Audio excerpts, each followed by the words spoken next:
I'm not leaving you, Sophie said, her voice cracking. Not until someone comes. You hear me? Not until someone comes. The woman trapped beneath the motorcycle didn't answer. She just stared up at Sophie with eyes that had seen everything and somehow still held fear. That was the night a homeless 19-year-old girl changed the course of her own life by refusing to walk away from a stranger's pain.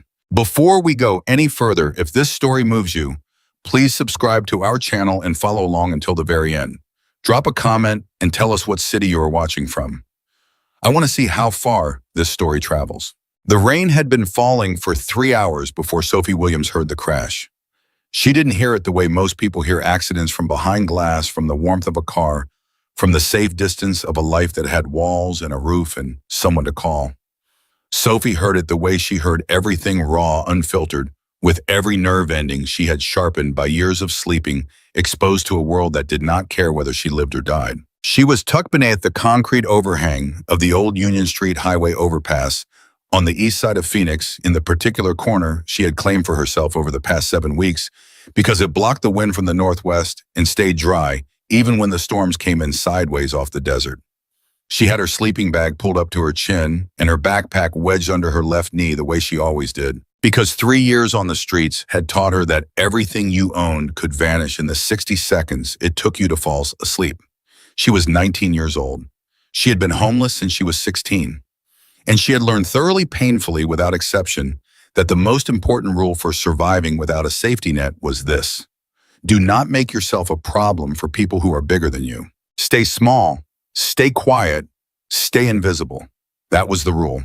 She heard the engine first, a motorcycle running too fast for wet pavement, the kind of speed that sounds different in rain, higher pitched, slightly desperate, like the machine itself knows something is wrong.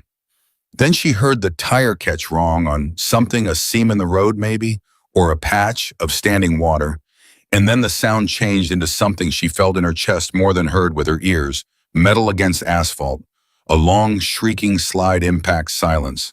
Sophie sat up. She told herself not to move. She pressed her back against the concrete pillar and pulled her knees to her chest and told herself that whatever just happened out there in the rain and the dark was not her business, was not her problem, was something that the people whose business it was would handle. Police would come. An ambulance would come. Someone would come. That was what Sophie told herself for about 45 seconds. Then she heard the screaming. It was not the frantic screaming of panic, not the loud theatrical kind that people do in movies. It was smaller than that, which made it worse. It was the sound of someone fighting hard to stay conscious and losing ground, a woman's voice, low and ragged and terrified, repeating something Sophie couldn't make out over the rain. And despite every lesson the streets had ever taught her, despite 3 years of carefully constructed survival instincts, Sophie's body made a decision before her mind finished the argument. She was already moving before she knew she had stood up. The motorcycle had gone down about 30 yards from the overpass on the curve where the road banked slightly toward the drainage ditch. The headlight was still on, casting a tilted beam across the wet pavement, and in that light, Sophie could see the woman, or rather, she could see the lower half of the woman, because the upper half was hidden under the motorcycle itself, which had come down on its left side and pinned her from the rib cage down. Sophie stopped, every muscle in her body locked, because she could see the leather vest. Even in the rain, even in that pale, tilted light, she could read it clearly enough. The patch on the back, the death's head, the words around it that she had heard people on the streets whisper about, the way you whisper about things you are afraid to name too loudly. Hell's Angels. Sophie had been on the streets of Phoenix for 3 years. She knew the neighborhoods, the territories, the unwritten rules of who went where and why. She knew which shelter the city's social workers treated as a priority and which ones they pretended didn't exist. She knew which blocks belonged to which people. And she knew everyone on the streets knew that you did not involve yourself with the Hells Angels. Not because they were monsters, not because the stories were necessarily true, but because they existed in a world that operated by different physics than the one Sophie survived in, and colliding with that world without understanding its rules was the kind of thing that ended badly for people who had no one to protect them. She stood there in the rain. The woman groaned. "Help!" The voice was almost inaudible. "Please." Sophie looked back toward the overpass. She looked down the road in both directions. There was no one. No headlights. No sirens yet. Just rain and darkness and the ticking sound of a hot engine cooling fast in the wet. Please. The voice again, weaker. Sophie walked forward. Sophie walked. She dropped to her knees beside the woman, and what she saw made her stomach drop in a way that had nothing to do with fear anymore. The woman was older than Sophie had expected, maybe early 50s, strong-featured face, silver hair plastered against her forehead by the rain. Her left arm was bent wrong. There was blood on the side of her face coming from somewhere above her ear, mixing with the rain and running down her neck in pale pink rivulets. Her right hand was pressed flat against the ground, and she was using it to push, trying to move the motorcycle off herself, and the effort was costing her something she couldn't afford to keep spending. Stop, Sophie said. Stop pushing. You'll make it worse. The woman's eyes found her. They were gray, those eyes, clear even now, focused. Who are you? The woman said. Nobody, Sophie said, and she meant it. I'm nobody, but I'm here. She did a fast, desperate inventory. The motorcycle was a large touring bike, the kind that weighed somewhere over 800 pounds stock, and it was lying at an angle across the woman's lower body, the heaviest part of the frame across her left hip and thigh. Sophie couldn't see the extent of the injury, but she could see that the woman's right leg was free and her left leg was not moving, which could mean any number of things, none of them good. She needed the weight off. She needed it off now before blood flow became a permanent problem, and she needed to do it without shifting the bike in a way that caused additional injury, and she had no equipment, no training, no upper body mass to speak of, and no idea whether she was about to make this dramatically worse. I'm going to try to lift it, Sophie said. You can't lift it, the woman said, not dismissive, just stating physics. I know, Sophie said. I'm going to try anyway. She looked at the bike, at the angles, at the points of contact. There was a piece of the crash barrier that had come loose in the impact, a length of aluminum rail, maybe 4 feet long, lying 2 yards away. Sophie grabbed it. It was heavier than it looked, solid metal bent at one end. She came back and wedged the straight end under the frame of the motorcycle, at the point she judged to be closest to the woman's hip, creating leverage she didn't have with just her hands. This is going to hurt, Sophie said. Everything hurts, the woman said. Okay, Sophie gripped the rail with both hands. Okay, when I push you, pull yourself backward. Can you do that? Use your right leg. Push with your heel. I can do that. On 3. The woman said nothing. 1. Sophie repositioned her feet for maximum base. 2. She drew a breath that tasted like rain and exhaust in wet concrete. 3. She pushed. The rail flexed under the load. Sophie pushed harder, throwing every pound she had into the lever, and for a sickening 2 seconds nothing happened at all, and then the frame shifted, not much, maybe 2 inches, but enough. The woman grunted with effort and dragged herself backward across the wet asphalt with her right heel, and Sophie pushed again, arms shaking, vision swimming from the effort. And the bike groaned and shifted another inch, and the woman pulled again, and then her voice changed. The grunt became something else, a sharp inhale, and she said, I'm out, stop. And Sophie let the rail down. She stood there breathing hard, hands on her knees, rain running down the back of her neck. Can you feel your legs? Sophie asked. Left one's bad, the woman said. Right one's fine. Okay. Sophie was already pulling off her jacket. It was the only jacket she owned, a gray zip-up hoodie she'd found at a donation bin 8 months ago, soft and worn and exactly the right weight for Phoenix nights.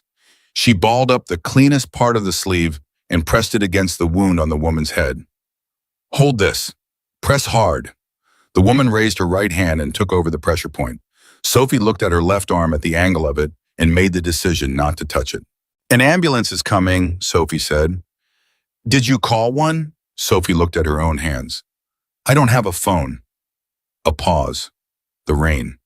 There's one in my right vest pocket, the woman said. In her.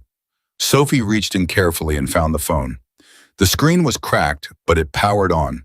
She dialed 911 and gave the location and kept her voice steady, even though her heart was beating so fast she could feel it in her throat.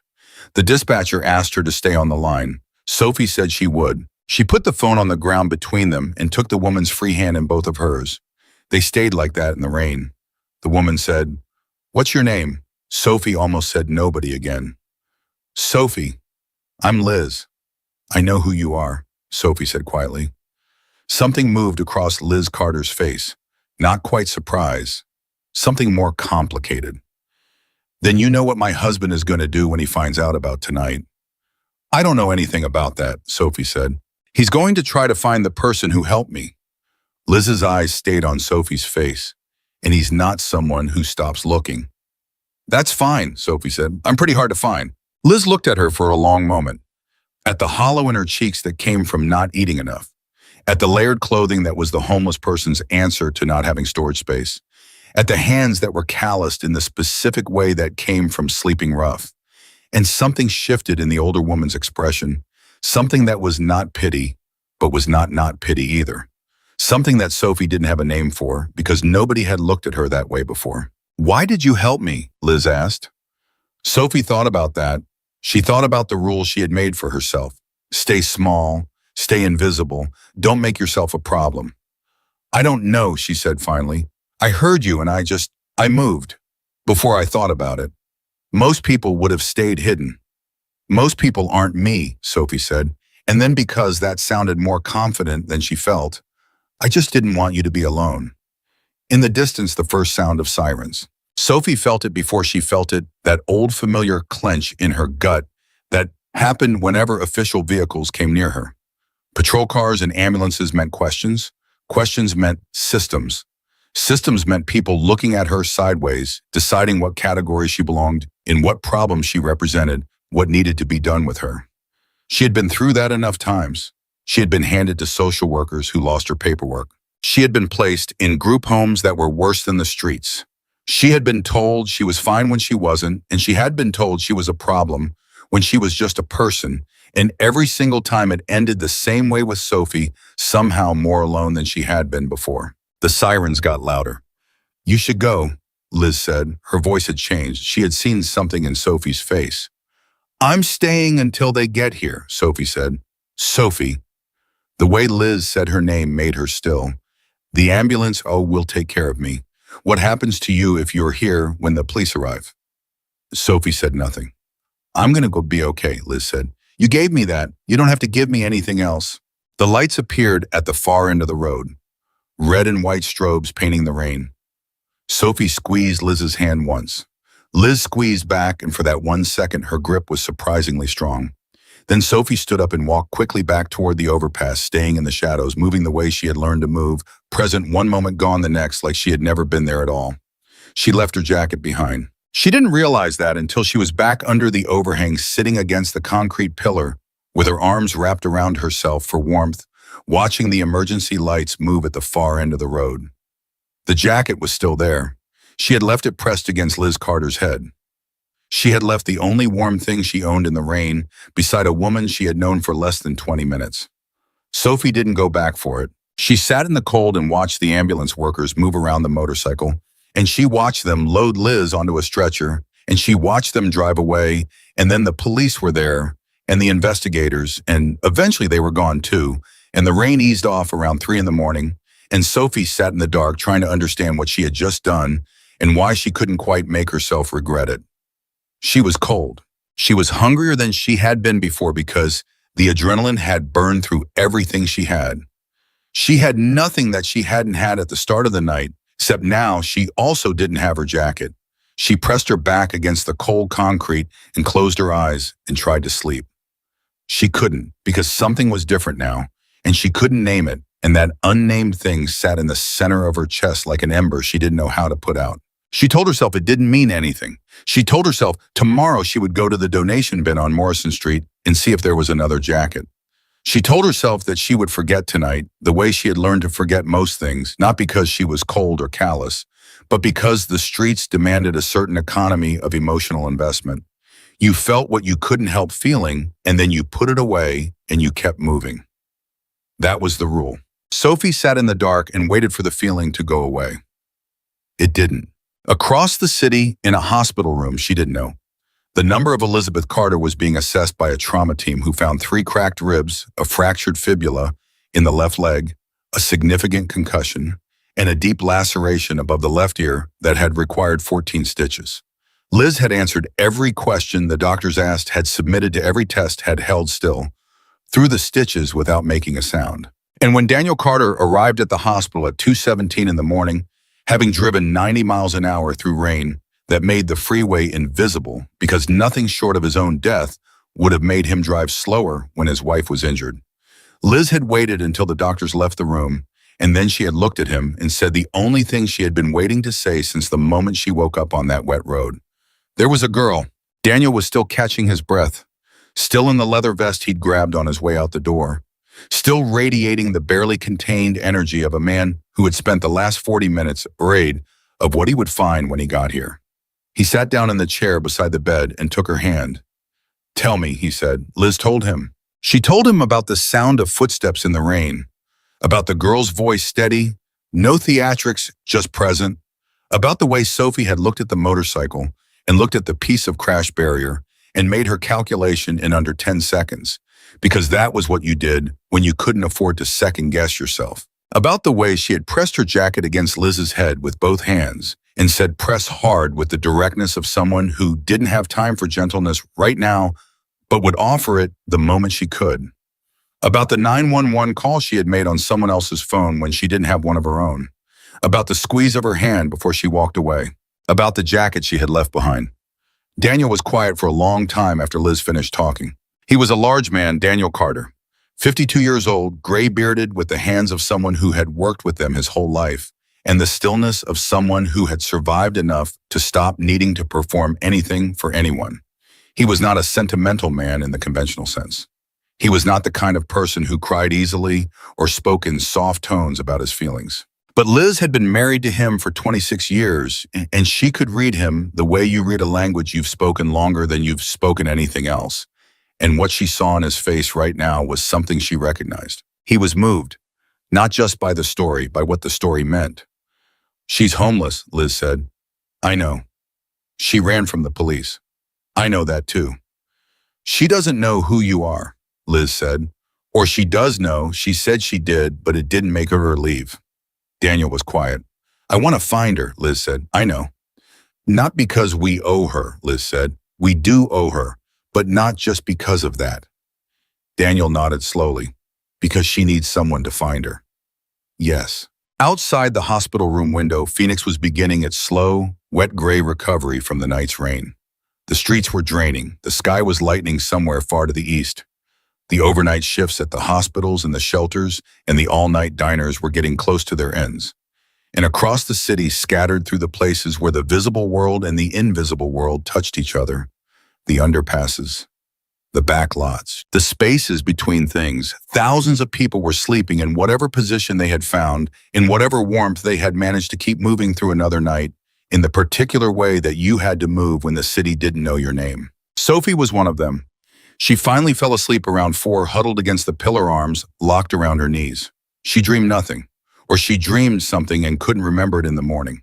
What she woke to was the sound of the first cars on the overpass above her head, and the way the changed light felt on her closed eyelids, and the cold that had worked its way into the spaces between her layers while she slept. She lay still for a moment the way she always did when she first woke up, running inventory before she opened her eyes. What did she have? What did she need? What was the plan for the day? Then she remembered the jacket, and then she remembered why the jacket was gone. She sat up and looked at her own hands. They were scraped from the crash barrier. She hadn't noticed that last night. The palms were raw in 2 places where the metal edge had caught her, and there was a bruise forming across the base of her right thumb from where she had braced against the road. She hadn't felt any of it while it was happening. She felt it now. Sophie looked at her hands for a long moment. Then she got up, rolled her sleeping bag, shouldered her pack, and walked out into what was left of the morning. 3 miles away in a house in the Arcadia neighborhood, Daniel Carter was on the phone. He had been on the phone since leaving the hospital at 5 a.m. He had made 11 calls. The calls had gone to specific people, not to all 240 members of the Phoenix chapter, not yet, but to the ones who knew the geography of the city the way a fisherman knows water. The ones who knew where the edges were, who had relationships with the people who existed in those edges, who could move through neighborhoods where a knock on a door from the wrong person would cause a door to stay closed, but where the right person could open things up. He had described Sophie once in simple terms. Young woman, late teens, blonde hair, blue eyes, slight build, has been on the streets for a while. Last seen near the Union Street overpass. He gave them one instruction. Find her. Not bring her in, not approach her. Find her first. Know where she is, then call him. By 8 in the morning, he had 15 people in the field. By 9, he had 30. By 10, he had the first piece of information, a shelter coordinator on McLean Boulevard, who knew the name Sophie Williams and said she hadn't been in for a bed in 6 weeks but was occasionally seen in the area around the Garfield neighborhood. By 10:30, a club member named Ray Donahue, who had a long-standing informal relationship with the staff at the Jefferson Street Food Bank, reported that the woman who handed out Wednesday lunches there knew Sophie by name and hadn't seen her in 4 days, but expected her before the end of the week. By 11, they had 3 confirmed locations where Sophie had been seen in the past 2 weeks. And at 11:27, a member named Torres, who had been walking the stretch of road near the overpass since early morning, called Daniel and said, "She was here last night, boss. That's her sleeping spot. She's not here now, but she'll be back." Daniel said, "Don't touch anything. Don't leave anything behind. I don't want her to think she's being watched." Copy. "This has to come from her," Daniel said. "Not from us. She has to be the one who decides." Torres was quiet for a moment. "That's not how we usually do things." "I know," Daniel said. "This isn't our usual thing." What Daniel Carter did not yet know, what none of the 30 men in the field yet knew, was that Sophie Williams had already heard about the search. She had heard about it the way news traveled in the invisible city, which was faster than most people assumed, and through channels that the visible world didn't track. She had been at the Morrison Street donation bins at 7:30 in the morning, and an older man named Clarence, who slept under the van on the east side of the lot, had seen her and said he'd heard something, that some bikers were asking about a blonde girl who'd been near the Union Street overpass last night. Sophie had gone very still. "What kind of asking?" she said. "Like they were looking for her," Clarence said. He studied her face. "Like they wanted to find her." Sophie thought about the crash, about Liz's hand in hers, about the thing she had seen on the woman's face when she looked at her, that unnameable thing. "Did they say why?" she said. "No," Clarence said, "but I heard they're Hell's Angels." Sophie closed her eyes for a second. Of course they were. She thanked Clarence and walked away in the opposite direction from where she'd been planning to go. She moved fast without looking like she was moving fast, which was a skill, the ability to cover ground without drawing attention to the fact that you were trying to cover ground. She cut through the parking structure on 7th and came out on Van Buren and stood against a wall for 5 minutes watching the foot traffic before deciding where to go next. She needed to think. She ran through the possibilities the way she always ran through problems, not from emotion first, but from consequence. If the Hells Angels were looking for her, what did that mean? What were the possible reasons? She had been present at an accident involving one of their members. She had touched the woman. She had used the woman's phone. The phone meant her fingerprints. The 911 call meant her voice. She hadn't given her last name, but she had given the location. And they would have been able to get there quickly, and the investigation would have been thorough. And if anyone had been watching the road before or after, Sophie pressed her fingers against her temples. She didn't know. That was the problem. She didn't know what she had walked into last night. She had no map for this. She had survived 3 years on the streets by understanding the rules of the world she was living in, and this was outside every rule she knew. A woman with a Hells Angels patch. 30 people in the field looking for her by mid-morning. The kind of search that was organized rather than random, which meant someone with real resources was running it. She needed somewhere to think. Somewhere she knew. She needed Margaret. Margaret Lewis was 61 years old and had been living without permanent housing for 8 years, which made her something of an institution in the part of Phoenix she occupied. She had an encampment in a parking structure on the south side of the Garfield neighborhood that she had maintained against all odds for 4 of those 8 years, and she ran it with an efficiency and a firmness that had earned her both the respect and the occasional exasperation of everyone who spent time there. She knew everyone. She knew the stories behind the names, behind the faces. She had seen people come through, and some of them she had watched leave, and some of them she had watched disappear, and she held all of it with a patience and a grieving that was one of the most dignified things Sophie had ever encountered. Sophie had met her 14 months ago. Margaret had given her a blanket the first night and asked her nothing. The second night she had offered soup and asked one question. "What do you know how to do?" Not what happened to you, not where did you come from, not how did you end up here. Just what are you capable of?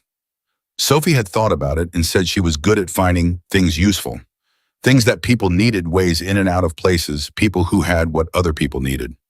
Margaret had nodded and said, "Good, we can use that."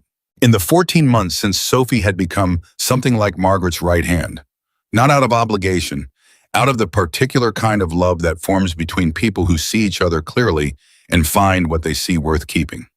When Sophie arrived at the parking structure, Margaret was sitting in her usual spot, the folding chair, with the taped leg drinking coffee from a thermos that was more duct tape than thermos at this point. She looked at Sophie once and said, "You're moving wrong." Sophie sat down on the crate beside the chair. "I need to talk to you." "You're talking wrong too," Margaret said. "Sit down first. Drink something." "I don't have time to." "Sophie." Margaret's voice was not loud. It was the opposite of loud. "Sit down."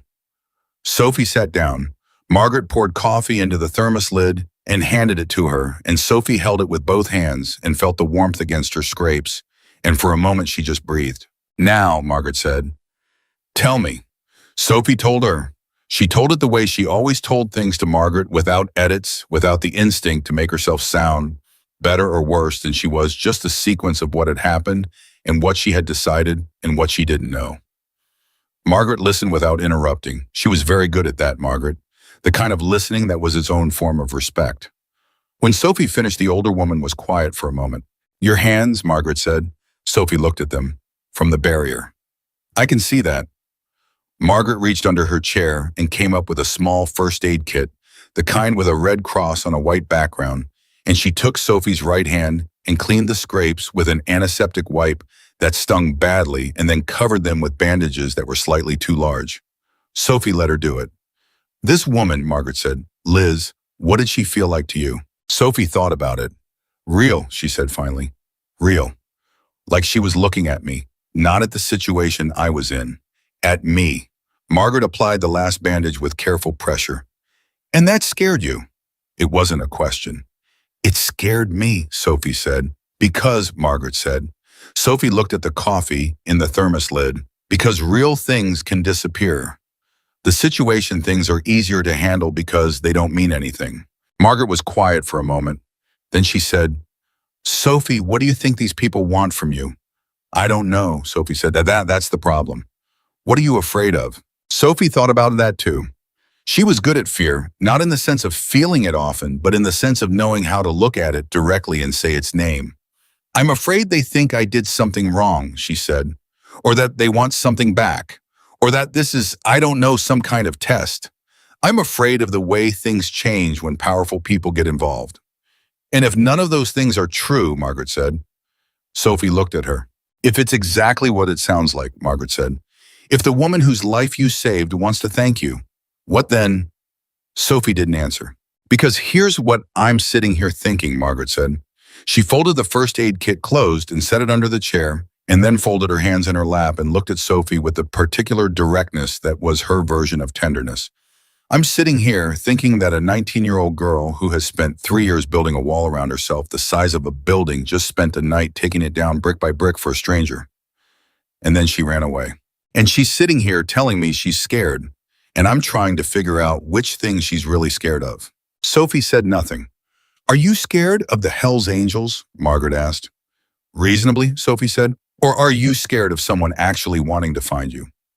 The silence that followed was long enough that a car turned into the parking structure and went up a level, and the sound of its engine bounced off the concrete walls and faded. Sophie looked at her hands. The bandages were bright white against the scrapes. "Both," she said quietly. Margaret nodded, like that was the honest answer, and the honest answer was enough. Like she wasn't going to push on it or turn it into something it wasn't. "Then let's sit here for a while," Margaret said, "and you can figure out what you want to do." But Sophie didn't get the while that Margaret was offering. Because 40 minutes later, a car turned into the parking structure and didn't go up a level. It stopped on the ground floor. And a woman Sophie had never seen before got out, late 30s, dark hair pulled back, the kind of calm in her face that came from being someone's first call in a crisis, and she walked toward them without any of the signaling that Sophie had learned to read as danger. She stopped 10 feet away. "I'm not here to push anything," the woman said. "My name is Carmen. I work with a woman named Liz Carter. She asked me to find you if I could." A pause. She said to tell you that the jacket is at the hospital, cleaned and ready for you whenever you want it. Sophie stared at her. She also said, Carmen reached into her jacket pocket and took out a small piece of folded paper. She set it on the ground in front of her, not in Sophie's hand, not forced on her in any way, just on the ground where Sophie could choose to pick it up or not. She said to give you this. Then Carmen stepped back.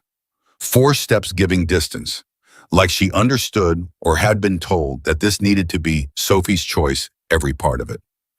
Sophie looked at the paper on the ground. Margaret did not look at Sophie. After a moment, Sophie leaned forward and picked it up. She unfolded it. The handwriting was not beautiful. It was the handwriting of someone who had written quickly or of someone whose right arm was working better than their left. It said, Sophie, you told me you were nobody. You are the furthest thing from nobody I have ever met. You don't have to see me, you don't have to talk to anyone, but I want you to know that I know you were there, and I am not going to forget it. Liz Sophie read it twice. Then she folded it back up and held it in her scraped hands and sat in the parking structure on the south side of Garfield while the morning moved around her and something happened in her chest that she hadn't felt in so long she had stopped expecting to feel it again. She didn't have a name for it either.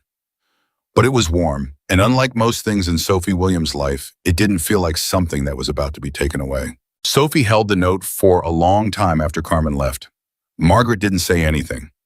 That was the thing about Margaret. She understood that some moments needed to be sat in, not talked through, not dissected, just inhabited until the person inside them figured out what they were going to do. She refilled her own coffee from the thermos and waited. Sophie read the note a third time. You told me you were nobody. You are the furthest thing from nobody I have ever met. She folded it again, smaller this time until it was a tight square that fit in the front pocket of her jeans. She pressed it flat with her thumb the way you do with something you don't want to crease any further. What are you going to do? Margaret asked finally. I don't know yet, Sophie said. That's honest, at least. She's still in the hospital, Sophie said. Carmen said she's recovering. Carmen said a lot of things, Margaret said. Some of them might even be true. Sophie looked at her. You don't trust it. I didn't say that. Margaret turned her coffee lid in her hand slowly. I'm saying that hope is a thing you have to handle carefully. You hold it too tight, it breaks. You don't hold it at all, you lose it. There's a right grip, and you have to find it yourself. She paused. I'm saying be careful, not don't go. Sophie was quiet. She knew about the jacket, Sophie said. She described it, the exact jacket. Yes. She didn't have to do that. No, Margaret said. She didn't. Sophie stood up.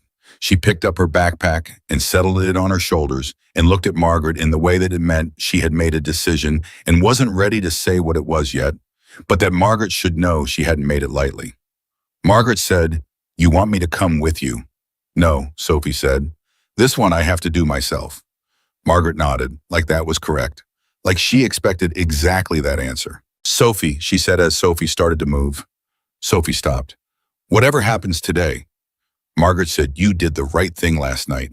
Whatever they tell you, whatever they offer you, whatever this turns into, it started with you doing the right thing. Don't let anyone make you forget that. Sophie looked at her for a moment. Then she turned and walked out of the parking structure into the late morning light. She hadn't told Carmen yes.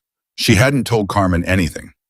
But the paper in her pocket had a hospital name in the top left corner of the notepaper, the kind of detail that wasn't an accident, and Sophie had very good memory for things she read once and needed to remember later.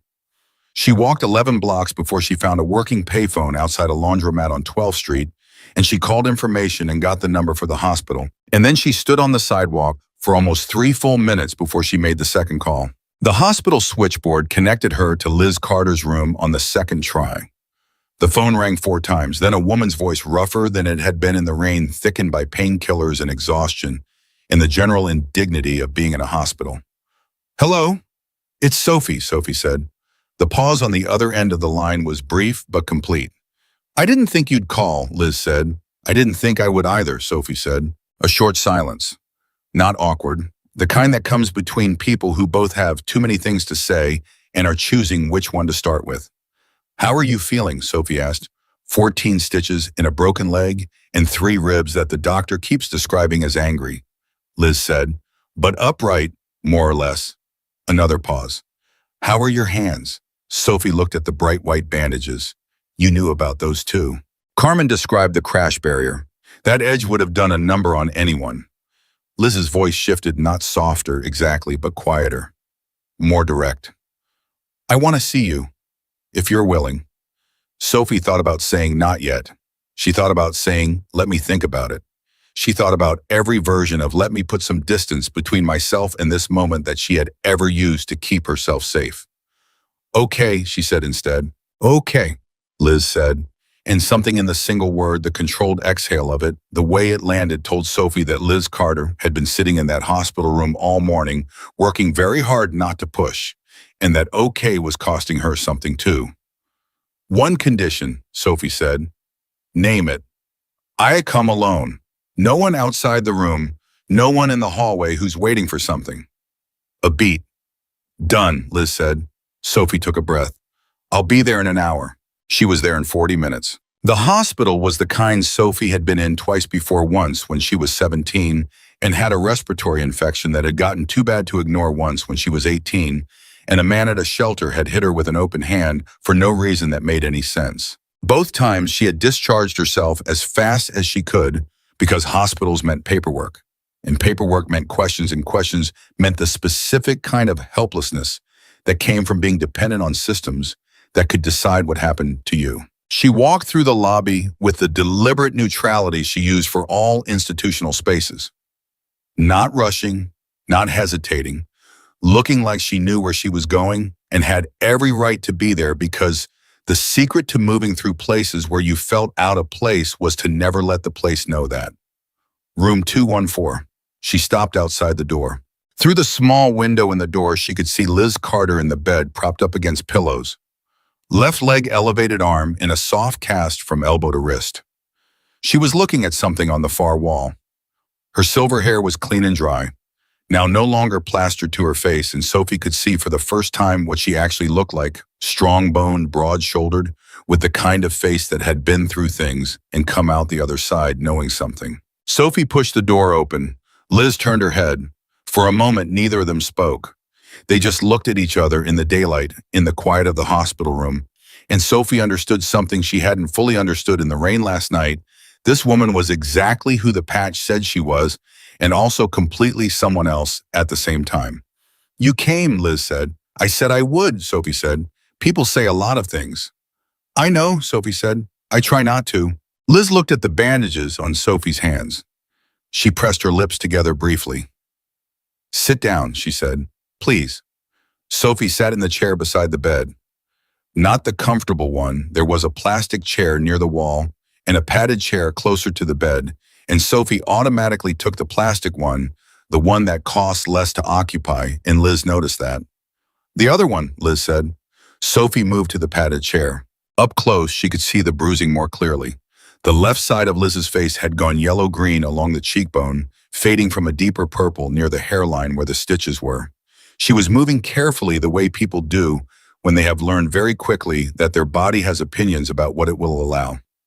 I want to know about you, Liz said, without preamble, without the softening that some people did when they asked for things they thought might hurt. Just straight. Sophie had expected something else. Gratitude maybe, or explanation, or the careful social choreography of two people who didn't know each other pretending they had context. She hadn't expected this. What do you want to know? Sophie said. How long have you been on the streets? 3 years. Since you were 16. Yes. Parents. My mother died when I was 15. My father was gone before that. Sophie said it the way she had learned to say it, without apology, without the catching in the voice that it used to cause. Not because it didn't matter, but because she had processed it so many times that it had become the shape of her life rather than the wound in it. There was an aunt for a few months. It didn't work. Liz didn't say she was sorry. Sophie noticed that and was grateful for it. The sorry never helped. It just made the person saying it feel better about having heard something difficult. School, Liz said. Through 10th grade, then I was out. Smart, Sophie looked at her. Yes. I can tell, Liz said, the way you assessed the crash last night, the way you thought about the leverage. Most people would have just pulled. Pulling would have made it worse, Sophie said. I know, that's my point. Sophie was quiet. What do you do, Liz asked. Day to day. What's the structure? And somehow that question, so specific, so practical, so completely absent of the condescension that usually came with people asking about her life, was the one that unlocked something in Sophie. She told her. The food bank on Wednesdays, the donation bins on Morrison, the informal network she had built over 3 years of knowing who had what and who needed what and how to move between those two things efficiently. The way she looked after the older people in the encampments because they were the most vulnerable and the least likely to ask for help. The system she had developed for staying warm in winter that she had taught to 7 other people in her first year on the streets. Liz listened to all of it without interrupting. When Sophie finished, there was a silence. You've been running your own operation, Liz said. I wouldn't call it that. I would, Liz said. That's logistics and trust building and resource management. That's exactly what that is. She paused. How many people are you looking after? Sophie thought about it. 12, maybe? More loosely. Margaret most directly. Margaret, the woman I was with this morning, when Carmen came. Something moved across Liz's face. Carmen found you. She found the right place, Sophie said. I was already there. Good, Liz said quietly. Like that mattered. Like she needed to know that Carmen had done what she'd asked without pushing. Then the door opened. Sophie was on her feet before the thought fully formed pure reflex, the kind that came from 3 years of needing to know every entrance and exit at all times. Her body had moved before her brain caught up, and she was standing 2 steps back from the chair when the man walked in. He was large, not threatening in his size, but present in it, the way some people are just more there than others. 50-something gray beard, leather vest, and the kind of careful, measured entry that told Sophie he had been told to make himself non-threatening and was working at it deliberately. He stopped just inside the door when he saw her on her feet. I said alone, Sophie said. Her voice was flat, not frightened, flat. Daniel. Liz said his name once, that was all. The man Daniel Carter, who Sophie had heard about but never seen, put both hands up in a gesture that was not performing, not theatrical. Just visible. Open palms. I'm not a danger. I know, he said. His voice was low and hurried. My wife told me. I should have waited. I'm sorry. He looked at Sophie directly, not through her, not past her, at her. I'm Daniel, Liz's husband. Sophie said nothing. I'll go back outside if you want, he said. That's not a negotiation. If you want me gone, I'm gone.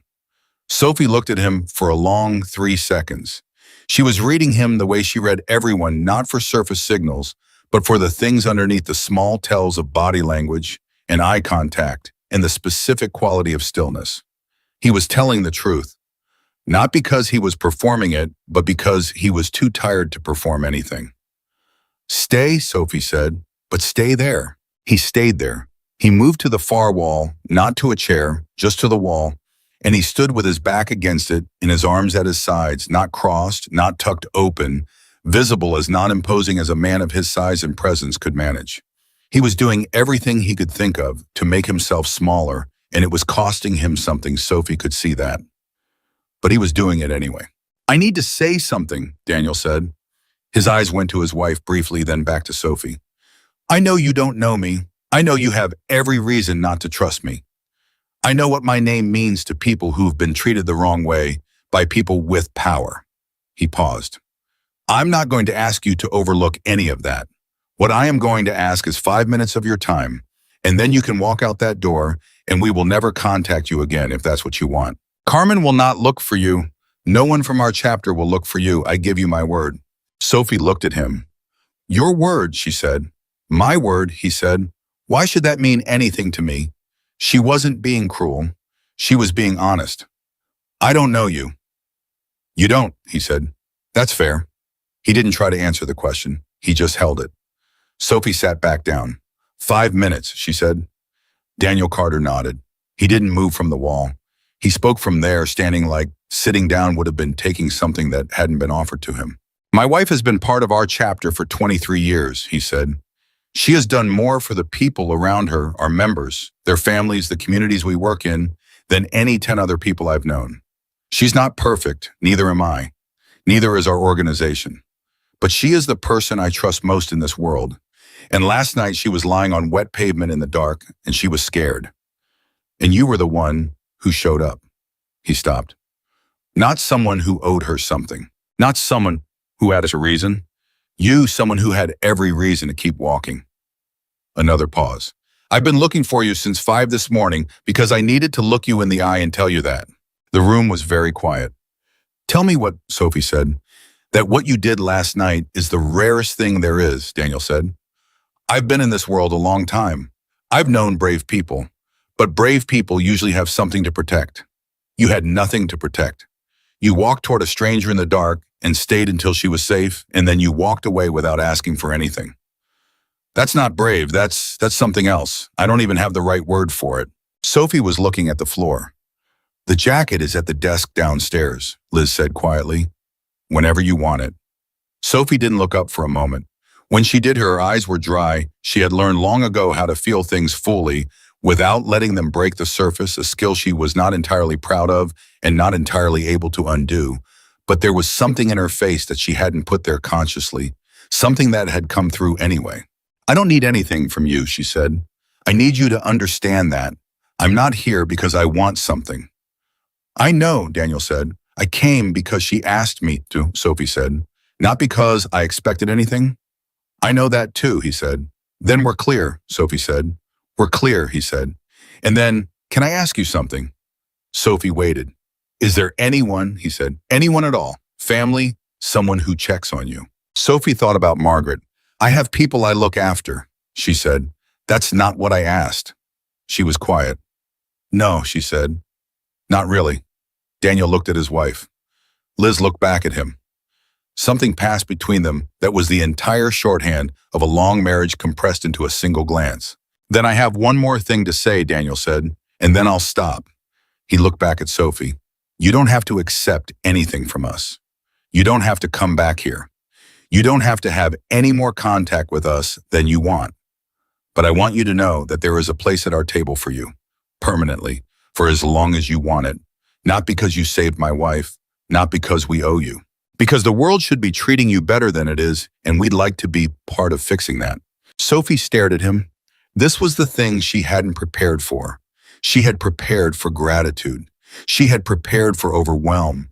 She had prepared for the subtle, uncomfortable pressure of people who wanted to feel good about helping someone.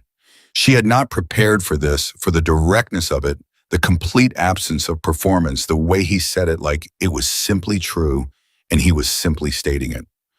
I don't know what to do with that, she said. You don't have to do anything with it today, he said. It doesn't expire. She looked at him for a long time. Then she looked at Liz. Liz was watching her with those clear gray eyes that had looked at her the same way in the rain last night, not at the situation at her. My jacket, Sophie said finally. Can I get it before I go? I'll walk you down, Daniel said. They went down together in the elevator, the two of them, and Sophie was aware of the strangeness of it. This large man in his leather vest, this girl in her layered street clothes standing in a hospital elevator, not saying anything. He didn't try to fill the silence. She appreciated that. At the front desk, a nurse produced the jacket in a plastic bag. It had been washed. Sophie could see that no longer bloodstained, just gray and soft and worn the way it had always been. She took it out of the bag and put it on right there at the desk. Daniel watched her zip it up. Does it fit okay? He asked. Sophie looked at him. The question was so ordinary, so domestic, so completely disconnected from the weight of everything they just talked about that she almost laughed. It's my jacket, she said. Right, he said. Sorry. They stood in the hospital lobby. I need to think, Sophie said. Take all the time you need. I'm not agreeing to anything right now. Nobody's asking you to. Sophie looked at him once more. At the weathered face, the careful eyes, the hands that were at his side still open, still visible, still nothing to hide. Okay, she said. She walked out through the automatic doors into the afternoon. She was half a block avoiding the street before she stopped. She stopped because something was wrong. Not wrong like danger. Wrong like the thing you feel when the ground shifts under you and you have to recalibrate your sense of where level is. She stood on the sidewalk in her clean jacket with the bandages on her hands, and the folded note in her pocket, and she tried to locate what she was feeling. She felt seen. That was the thing she couldn't process. That was the thing her whole body was resisting, not because it was bad, but because she had no architecture for it. For 3 years, she had been invisible, and she had built her life around the infrastructure of invisibility, the routines, the relationships, the careful, small ways of surviving inside a world that did not see you. And in the last 12 hours, two people had looked at her like she was there. Really there. Not a problem to be managed or a symbol of something larger, or a cautionary story about what happened to kids who fell through the cracks. Just a person. Sophie Williams standing on a sidewalk with a jacket on her back and a note in her pocket and the feeling of someone's hands fitting a bandage carefully over her scrapes. She started walking again. She walked for a long time without direction, the way she did when she needed to think not toward anything, just through the city, letting the motion work through her. She walked through 3 neighborhoods and stopped for water at a fountain in a park, and then sat on a bench for a while, watching a group of older men play chess at a concrete table. They played fast, confident, slapping the pieces down with the authority of people who had done this so many times, the thinking had become automatic. She thought about what Daniel Carter had said. There is a place at our table for you, permanently. She thought about what Liz had said the night before, lying on wet asphalt with her hand in Sophie's. Nobody should feel as alone as she had felt. No, that wasn't Liz. That was Sophie herself. That was what Sophie had thought last night before she stood up and ran toward the crash. Nobody should feel as alone as I have felt. The thing she had never said out loud to anyone. She reached into her jacket pocket and felt the folded note. Then she felt something else, a card. Small, stiff, slightly raised lettering. She pulled it out. Carmen must have put it there when Sophie wasn't looking. Or Daniel at the desk. She hadn't felt it happen. It was a phone number, just a number printed on plain white card, and underneath it a single line. When you're ready. No rush. No pressure. Sophie sat with the card in her hand for a while. Then she put it back in her pocket next to the note. By the time she got back to the parking structure in Garfield, it was mid-afternoon. Margaret was still in her chair with a different thermos, the slightly less taped up one she used for afternoons, and she looked at Sophie once and said nothing at first because she could read the whole morning in the way Sophie was carrying herself. You went, Margaret said. I went. And Sophie sat down on a crate. She leaned her elbows on her knees. She looked at her bandaged hands for a moment, then at Margaret. They want to help me, she said. Really help me. Not the shelter kind, not the system kind, the actual kind. Margaret was quiet. He gave me his word that if I walked away today, no one would look for me again, Sophie said. And I believed him. But you haven't walked away, Margaret said. No, Sophie said. Why not? Sophie thought about the chess players, the speed of them, the confidence of years. Because I'm tired, she said. It came out smaller than she intended, more honest. I'm tired of surviving. I've been surviving for 3 years and Margaret, I'm good at it. I'm really good at it, but I don't want to be good at surviving anymore. I want to be good at something else. Margaret didn't speak for a long time. The afternoon moved around them. Someone in the upper level of the parking structure was having an argument on a phone in Spanish. A pigeon worked the corner near the entrance with professional dedication. Somewhere 2 floors up, a radio played something Sophie couldn't identify. Then don't walk away, Margaret said finally. It's not that simple. No, it's not. Margaret turned her thermos slowly in her hands. But simple isn't what you need. Simple is what you've been doing. Surviving is a simple thing. It's the hardest simple thing there is, but it's still just one gear. Just keep going. Just get through the day. She paused. What you're talking about is different gears. And different gears are terrifying. Sophie looked at her. What if they disappear, she said. What if this is real right now, and then it's not? What if it is real and stays real? Margaret said. Sophie pressed her lips together. People have disappeared on me before, Sophie said. I know. My mother, my aunt, people at shelters who said they would follow up. I know, Margaret said again.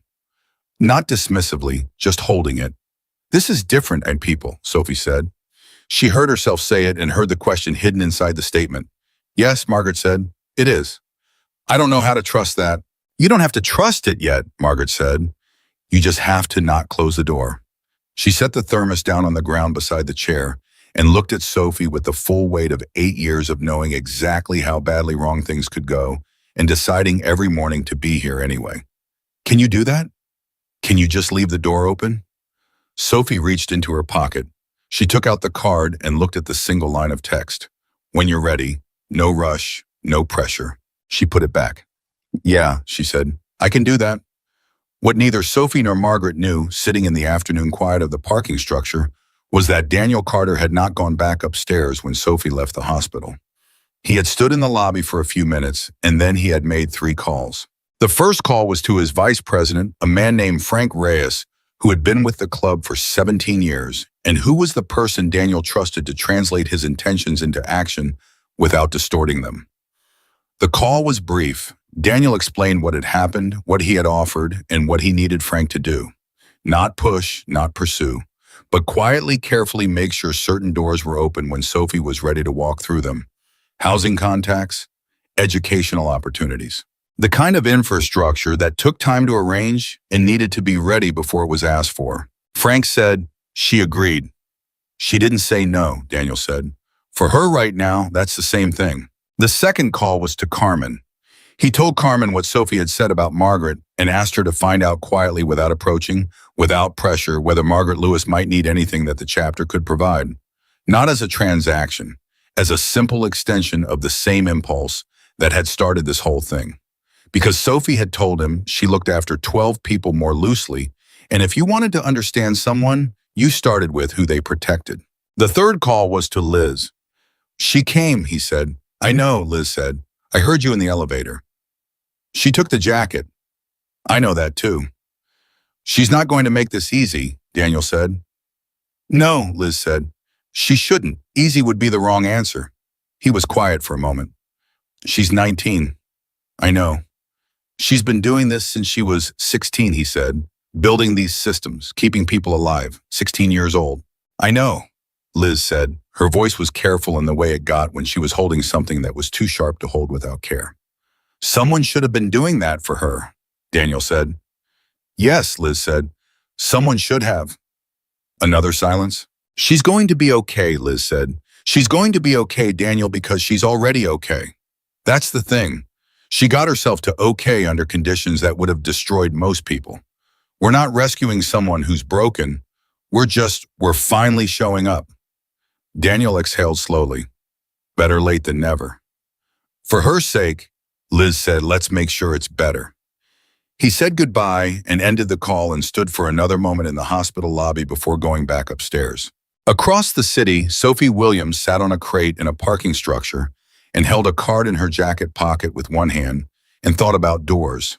She had spent 3 years closing them, carefully, efficiently, with the practiced precision of someone who had learned that open doors let in cold air, and people who said one thing and meant another, and systems that took what little you had left and called it help. She had become very good at closing doors. The card in her pocket was small and stiff and slightly raised, and it said, when you're ready, and she had absolutely no idea if she was ready, and no way of knowing whether ready was even a real state she was capable of reaching, or just another word for the kind of trust she had stopped being able to generate. But she had not thrown the card away. She was still holding it. And somewhere in the space between holding and throwing away something was happening, something slow and tentative and frightening and real. Like the first light on the horizon of a night you weren't sure you were going to survive.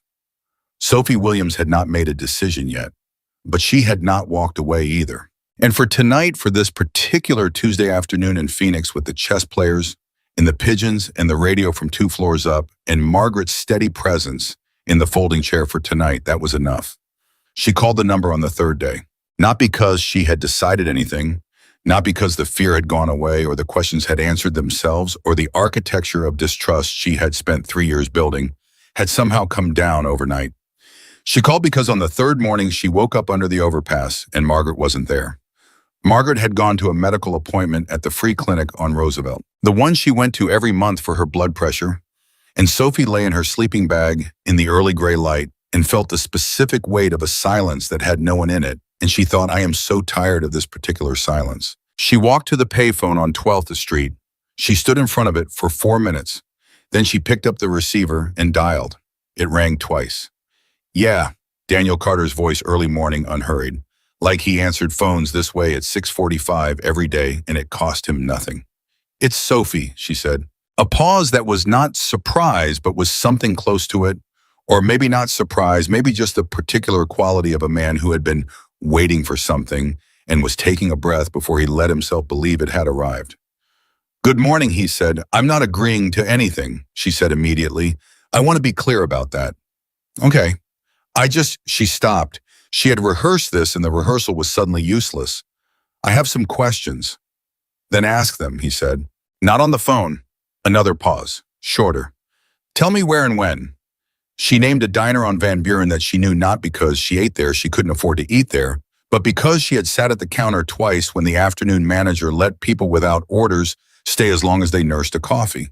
She knew the layout, the exits, the sight lines. She knew how to leave quickly if she needed to.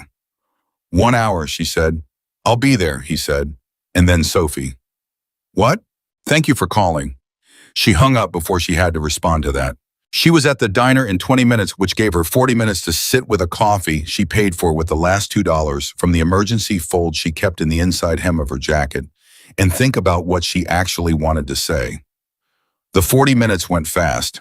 She was still working through it when Daniel Carter walked through the door exactly on time alone in a plain dark jacket instead of the vest. And she clocked all of that in the 3 seconds between when the bell above the door rang and when he spotted her. No vest. Plain clothes. He had thought about what would make her comfortable and made a choice accordingly. She noted that. He sat across from her and ordered coffee and didn't say anything for the first 30 seconds. Just settled into the booth. The way big men settled into spaces, getting comfortable without rushing it, and then he looked at her with those direct, steady eyes and waited. I need to understand something, Sophie said. Go ahead. Why does it matter to you, she said. Specifically, not the gratitude, I understand the gratitude, but what you said at the hospital about a place at your table. Why does that matter to you? What do you actually want out of this? He thought about it. She appreciated that he thought about it rather than answering immediately with something polished. Liz told me something the night of the accident, he said. She told me what you said to her before you moved the bike. She said you told her nobody should feel as alone as I have felt. Sophie went still. She said you didn't say it to her, he said. She said you said it to yourself, like you forgot she could hear you. Sophie looked at her coffee. She remembered that exact phrasing, he said, because in 23 years of marriage, she said she had never heard someone say something that true out loud without meaning to. He paused. That's why. Not because you saved her life, because you're 19 years old and you've already learned something that most people never learn, and you learned it the hard way, and that shouldn't go to waste in a sleeping bag under an overpass. Sophie was quiet for a long time. You're asking me to trust you, she said. I'm asking you to give it a try, he said. There's a difference. What's the difference? Trust is all or nothing, he said. Trying is incremental. You try one thing. If it goes wrong, you stop. If it doesn't, you try the next thing. You stay in control the whole time. She looked at him. And if I decide to stop, then you stop. No pressure. No one showing up looking for me. No pressure, he said. No one looking for you, so Your word, she said. My word, he said. Sophie wrapped both hands around her coffee cup. The bandages were looser, now the scrapes healing. She thought about what Margaret had said. Leave the door open. Just leave the door open. What does trying look like, she said. And that was where it began.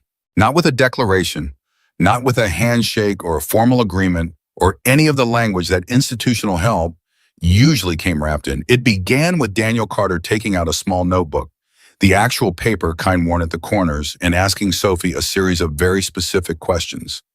Not about her feelings or her history or her needs in the abstract. About logistics, what she needed most immediately, what she already had covered, what the gaps were. He listened and wrote and asked follow-up questions that were smart questions that showed he had actually processed what she'd said rather than waiting for her to finish talking so he could offer what he'd already decided she needed. And Sophie, who had sat across from social workers and case managers and well-meaning volunteers too many times to count, found herself noticing the difference in her body before she noticed it in her mind. Her shoulders came down slightly. Her hands stopped gripping the cup. She was talking to someone who was actually listening. By the end of the hour, Daniel had a list. Sophie had nothing signed, nothing committed to nothing that couldn't be walked back. But there was a list and a plan and a next step, and none of it had cost her anything. Yet except the willingness to stay in the booth for 60 minutes. She walked out of the diner into the morning light, feeling something she couldn't quite name, not hope exactly because hope was too large and too fragile. And she had been burned by it too many times to let it back in all at once. Something smaller. Possibility, maybe. The way possibility felt before it became hope. The seed stage. She was 2 blocks away when Frank Reyes fell into step beside her. She nearly bolted. Every nerve she had fired at once, the pure animal response of 3 years of learning, that people who appeared suddenly beside you on sidewalks were usually there for a reason, and the reason was usually bad.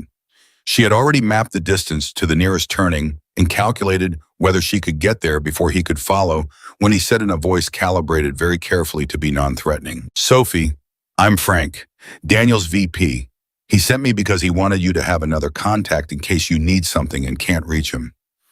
He kept walking beside her at her pace, hands out of his pockets, not touching her, giving her the whole sidewalk if she wanted it. "I'm not trying to crowd you. I know this is too much right now. I just wanted to introduce myself so that if you see my face somewhere, you know who I am." Sophie had stopped moving, which meant Frank had stopped too. 3 feet ahead of her, turned halfway toward her. She looked at him. Late 40s, compact brown skin, the same careful stillness that Daniel had. The kind of stillness that was trained, not natural. The stillness of someone who had learned to manage the space they occupied because they understood how others perceived them. "He sent you," she said. "Yes." "He could have told me you might do this," she said. "In the diner. He could have warned me." Frank's expression shifted. Something that was not quite embarrassment, but was in the neighborhood of it. "You're right," he said.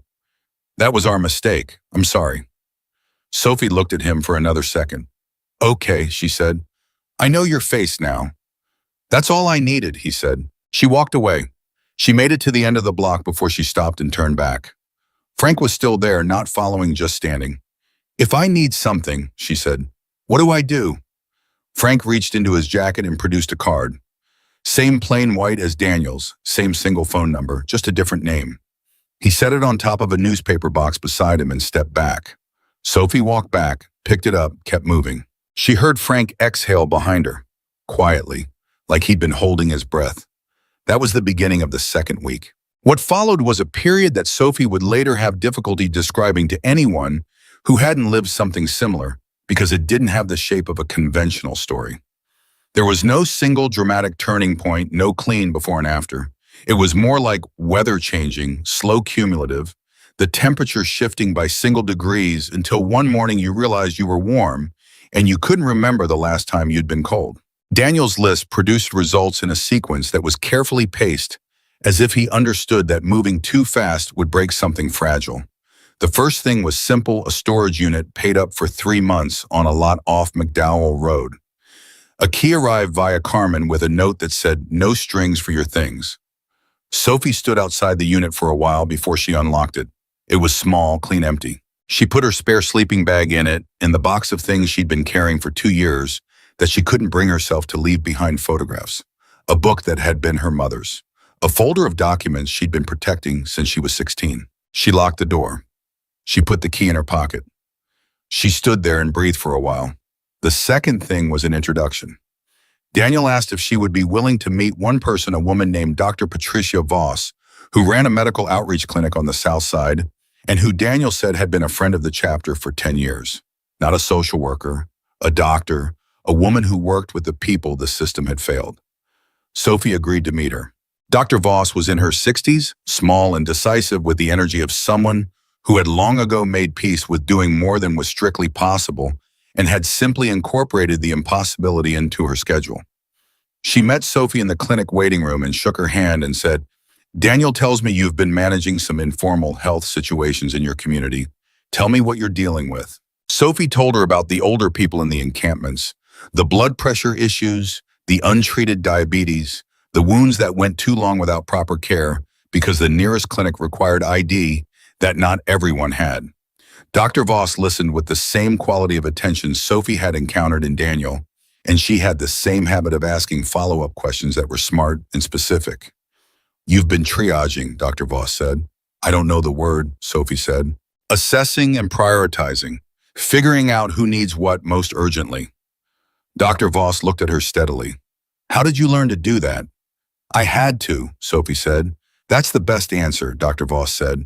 And then, would you be willing to work with me not as a patient, as a community health worker? I can train you formally for what you're already doing informally. Pay you for it. Real pay. Sophie stared at her. That's a job, Sophie said. Yes, Dr. Voss said. That's a job. Sophie looked around the waiting room. At the people in the chairs' faces, she recognized the particular quality of people who had been waiting for a long time to be seen by someone who would actually look at them. I'd want to keep working with my existing community, Sophie said. Not just the clinic, the people I'm already looking after. That's exactly what I'm describing, Dr. Voss said. Sophie was quiet for a moment. Something was tightening in her chest, not painfully, more like the feeling of a hand held out in the dark and closing around something solid. I need to think, she said. Take your time, Dr. Voss said. The offer doesn't have an expiration date. Sophie left the clinic and walked for an hour before going back to the parking structure. Margaret was there. Sophie sat down on the crate and told her everything in order, without editing the way she always told Margaret things. When she finished, Margaret was quiet for a long while. A job, Margaret said finally. Yes. With pay. That's what she said. Margaret turned her thermos slowly. Sophie, what are you afraid of? That it disappears, Sophie said immediately. That something goes wrong and it disappears, and I'm further back than I started because I let myself want it. And if it doesn't disappear, Sophie pressed her lips together. I don't have a plan for that, she said quietly. That's interesting, Margaret said. You have a plan for every bad thing and no plan for the good one. Sophie looked at her. Maybe that's the thing to work on, Margaret said. That night, Sophie called Daniel from the payphone. Liz, she said when he answered. I want to talk to Liz, not about the job, about something else. She's been hoping you'd call, Daniel said. Hold on. A pause, some rustling, and then Liz's voice stronger now. A week out of the hospital, the pain still audible underneath, but no longer the primary texture of how she spoke. Sophie, Liz said. How are you feeling? Sophie said. Like someone dropped a motorcycle on me, Liz said. Which someone did. How are you feeling? Confused, Sophie said. About what specifically? Sophie leaned against the glass of the payphone enclosure and looked up at the night sky, at the particular orange-gray of Phoenix, at nightlight pollution, turning the dark into something that was never quite dark. About why this is happening, Sophie said. To me, why now? Why I've been out here for 3 years and nobody looked twice, and then one night everything changes. She paused. I keep waiting for the part where it makes sense. Liz was quiet for a moment. Can I tell you something? Yes. It doesn't make sense, Liz said. That's the honest answer. Life doesn't work on schedule. Things don't happen when they're supposed to. Sometimes the thing that changes everything happens on a random Tuesday in the rain, and there's no reason for the timing, and there's no cosmic explanation. It just happened. Another pause. But you were there. That's the part that matters. You were there and you made a choice, and now we're here. That's the whole story. Sophie said nothing for a moment. I'm scared, she said. It was the first time she had said that word out loud to anyone since she couldn't remember when. I know, Liz said. I'm scared of wanting things that disappear. I know that too, Liz said. Do you know what I was scared of when I was lying under that motorcycle? She didn't wait for Sophie to answer. I was scared that no one would come, that I would be there alone in the dark and no one would come. A beat. And then you came. You came because you could not come, because that's who you are. Her voice was steady and sure. People like you don't disappear, Sophie. People like you are the ones who stay. The line was quiet. You think I should take the bah, Sophie said. I think you should do whatever feels true to you, Liz said. But yes, I think you should take the job. Sophie took a breath. I'll think about it tonight. That's all anyone can ask. She hung up and stood for a while longer, looking at the orange-gray sky. She thought about the chess players, the speed and confidence of years, how you got there not by being unafraid, but by playing so many games that the fear stopped being louder than the game. She called Dr. Voss's number the next morning. "I'll do it," she said when the doctor answered. "Good, Ed," Dr. Voss said. "Can you start next Monday?" "Yes," Sophie said. "I can start Monday." She hung up and stood with both hands against the payphone and breathed. And then something happened that she had not anticipated and had no way to prepare for because it came from outside the story she had been telling herself about what all of this was. It came from Clarence. Clarence, who slept under the van at the Morrison donation bins. Clarence, who had been the first one to warn her about the bikers looking for her. Clarence, who Sophie had been bringing food to every Wednesday for the better part of a year because he had bad knees and the walk to the food bank was hard, and he never complained about it, but she had learned to read what people didn't complain about. Clarence found her that afternoon and he was moving wrong, not his knees, something else, something in his face. "Someone's been asking about you," he said. Sophie's attention sharpened immediately. "Who?" "Not the bikers," Clarence had said. "Someone else, younger guy, 30s maybe, asking about the girl who was near the overpass the night of the motorcycle crash." He paused. "Sophie, he wasn't asking like he wanted to thank you." She went still. What was he asking? He was asking whether anyone saw you there, whether you saw the accident, whether you'd talked to anyone about what you saw. Clarence's voice had dropped. He said he was a journalist, but he was paying for answers. Cash. And journalists don't usually pay. Sophie felt something cold move through her.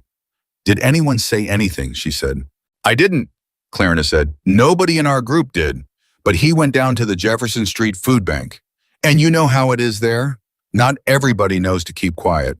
Sophie's mind was moving fast, now running through it. Someone who wasn't a journalist but was using that cover, asking specifically about who had witnessed the crash, asking about whether she had seen something or said something, paying for information. The accident had not been random. She had not let herself think about that before. She had focused on Liz, on the aftermath, on the slow, terrifying possibility of something good. She had not stopped to ask why the accident had happened. She needed to talk to Daniel. She called Frank first because she had Frank's number in her pocket and because the thing Clarence had told her felt too urgent to wait for a regular call to Daniel's number and be held in a queue. Frank picked up on the second ring. "It's Sophie. I need to talk to Daniel now." Frank heard something in her voice. He didn't ask questions. "I'll have him call you back in 2 minutes. Where are you?" She gave the intersection. Daniel called in 90 seconds. She told him what Clarence had said, all of it exactly as she had heard it. When she finished, there was a silence on Daniel's end that was different from his usual silences. It was shorter and harder. "How long ago?" he said. "Today, this afternoon." "At the food bank." "Yes." Another short silence, then, "Sophie, I need to ask you something, and I need you to answer me honestly." "Okay. The night of the crash, before you heard the impact, did you see anything on the road? Another vehicle? Anything that seemed off?" Sophie went back to that night in her mind. The rain, the engine sound running too fast, the change in sound before the impact. She had not thought about it carefully before she had been focused on what came after, not on the sequence itself. But now she did think about it. "There was a car," she said slowly, "before the crash, maybe 30 seconds before. I heard it because it was moving slow for the conditions. Everyone else was going fast because of the rain, and this car was going slow." She paused. "It was gone before I ran out. I didn't think about it." Daniel was very quiet. "Did the accident investigation find anything?" Sophie said. "The official report says she lost control on a wet surface," Daniel said. His voice was careful and even in the way it got when he was managing something underneath. "We've had our own questions about that since the night it happened. Liz is an experienced rider. She has been riding in Phoenix rain for 20 years. Sophie processed that. "Someone ran her off the road," she said. Daniel didn't confirm it out loud. He didn't deny it either. "I don't want you going back to the overpass," he said, "or the donation bins, or Jefferson Street. Not until we know more about who this man is." "That's where I live," Sophie said. "I know," he said. "That's why I'm asking you to let us help with that, right now, tonight." Sophie pressed her hand flat against the side of the payphone. She thought about everything she had been building, the careful, incremental, one step at a time structure of the past 2 weeks. The storage unit, the meeting with Dr. Voss, the job that started Monday, the door she had agreed to leave open. She thought about what it would mean to close it again now, to disappear back into invisibility, back into the infrastructure of staying small and staying quiet. She couldn't do it. Not because she wasn't afraid. She was afraid. She was afraid in the specific focused way she got when a situation had real edges and she could feel exactly where the danger was. But 3 years ago, she would have already been moving, already calculating the fastest route to somewhere else, already working the math of how to become someone no one could find. And she wasn't moving. She was standing at a payphone in Phoenix holding the receiver against her ear and trusting, really trusting, for the first time in longer than she could measure, that the person on the other end was someone she could afford to trust. "Okay," she said. "What do you need me to do?" "Stay where you are," Daniel said. "Frank will be there in 10 minutes. "Daniel," her voice stopped him before he could hang up. "Who would want to hurt Liz?" A pause. "Michigan, that's what we've been trying to find out," he said. "And we're closer than we were a week ago." "Is she safe at home?" "She's not alone," he said. "She hasn't been alone since she came home from the hospital." "Okay," Sophie exhaled. "Okay." Frank arrived in 8 minutes. He pulled up to the curb in a truck, plain no club markings, and he got out and stood by the door and waited for Sophie to come to him rather than walking toward her.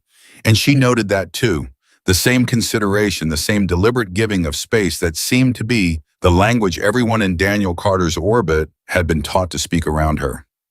She got in the truck. Frank drove and didn't force conversation. Sophie sat with her hands in her lap and thought about the slow car 30 seconds before the crash, and about a man with cash asking questions at the food bank, and about the difference between a rainy night accident and something else entirely. "Where are we going?" she said. "Daniel's house," Frank said. "Unless you want somewhere else." "No," she said. "That's fine." Frank glanced at her sideways. "You sure?" "I'm sure," she said. He nodded and drove. It was the first time Sophie Williams had agreed to go somewhere she had never been with people she had only just begun to trust in response to a threat she did not yet fully understand. 3 weeks ago, she would have called that a catastrophic failure of her survival protocol. Right now, it felt like the most rational decision she had made in years. Because the thing she understood, the thing that 3 years on the streets had actually taught her underneath all the rules about staying small and staying invisible, was that survival wasn't the goal. It had never been the goal. The goal was getting to the place where survival was no longer the only thing you were doing, where you could lift your head and see past the next 12 hours. She was lifting her head. And what she could see past the fear and the uncertainty and the threat of whoever was paying cash for information about her at the Jefferson Street Food Bank, what she could see sitting in the passenger seat of Frank Reyes's truck as it moved through the early evening streets of Phoenix was something she had not been able to see clearly from the ground, that she was not alone. For the first time in 3 years, she was genuinely, substantially not alone. The truck moved through the city, and the city moved around it, and Sophie Williams kept her hands in her lap and breathed and let herself be taken somewhere she had not been before. And for the first time in longer than she could accurately remember, she did not spend the whole drive planning how to leave. Daniel Carter's house was not what Sophie had imagined. She hadn't let herself imagine much. Imagining things in detail was a habit she had broken early because detailed imagination led to expectation, and expectation led to the specific kind of pain that came from wanting something precise and losing it. But whatever vague shape she had allowed herself, the reality was quieter than it. Smaller, more ordinary. The kind of house where someone actually lived rather than performed living. Liz was in the front room when Frank brought Sophie in. She was in a recliner with her left leg elevated, a blanket across her lap, looking like someone who had been told to rest and was tolerating it badly. When she saw Sophie, she started to get up and then thought better of it, and the visible decision, the conscious choice to stay seated rather than aggravate the leg, told Sophie more about how much pain Liz was still in than anything the woman would have said directly. "Sit down," Sophie said. "Please." "I was going to say the same to you," Liz said. Sophie sat on the couch across from her. Frank stayed near the door, quiet. Daniel came in from the back of the house and pulled a chair close and sat with his elbows on his knees, which was his thinking posture Sophie had already learned. He wore it when he was working through something he hadn't finished working through. Tell me everything Clarence said, Daniel said, from the beginning. Sophie told it again. She was good at that, at keeping the sequence exact, at not adding interpretation to the facts until the facts were fully out. Daniel listened without interrupting. Liz listened too, her eyes on Sophie's face with that particular quality of attention that Sophie had decided was just how Liz Carter listened to things that mattered. When Sophie finished, Daniel looked at Frank. Donahue's contact at the police department, Daniel said. Has he come back with anything yet? This afternoon, Frank said. The skid pattern on the road doesn't match a standard loss of control slide. The angle's wrong. Someone who knew what they were looking at and wasn't trying not to see it would call it consistent with a vehicle making contact and forcing a lean. The room was quiet. Liz said, "Someone hit me." Not a question, not surprise. The tone of someone who had suspected something for 2 weeks and was now being confirmed. "We think so," Daniel said. "Who?" Liz said. "That's what we're working on," Daniel said. But Sophie's description of the slow car that fits, a vehicle that slowed to make contact and then accelerated away before anyone could get a plate. Liz looked at Sophie. "You saw it." "I heard it," Sophie said. "I didn't see it. It was raining hard. I just noticed it was moving wrong for the conditions." "But you remembered it," Liz said, when Daniel asked. "I remember most things," Sophie said. "It's a survival habit." Liz was quiet for a moment, looking at her. "Sophie, what you've just given us, that detail about the car, that's the piece we didn't have. The piece the official investigation didn't have because nobody thought to ask the right person in the right place." "I didn't know it mattered," Sophie said. "Neither did we," Liz said. "Until now." Daniel stood up and moved to the window and stood with his back to the room for a moment, and Sophie watched the set of his shoulders and read something in them, not anger exactly, but the particular tension of a man who had information he was managing carefully because he knew what he was going to have to do with it. He turned back. "There's a man named Victor Brass," he said. "He runs a distribution operation out of the West Valley. For the past 18 months, he's been trying to push into territory that's not his. We've had 3 confrontations, legal ones through channels about boundaries. Last month, Liz was the one who negotiated the final agreement that held him back." He paused. "The agreement made him look weak in front of his own people, and men like Brassy don't handle looking weak quietly." Sophie looked at Liz. "You did a deal that cornered him." "I did a deal that was fair," Liz said. "He just didn't like what fair looked like. And now someone with cash is asking questions about who witnessed the accident," Sophie said. "Someone who isn't a journalist. Someone Brass has sent," Daniel said, "to find out what evidence exists, what can be traced back to him." He looked at Sophie directly, which means they know someone was at the scene who wasn't in the official report. Sophie felt the chill settle in properly then. Not the vague unease of earlier, the specific cold clarity of understanding exactly what she was inside of and exactly how it touched her. "They're looking for me," she said.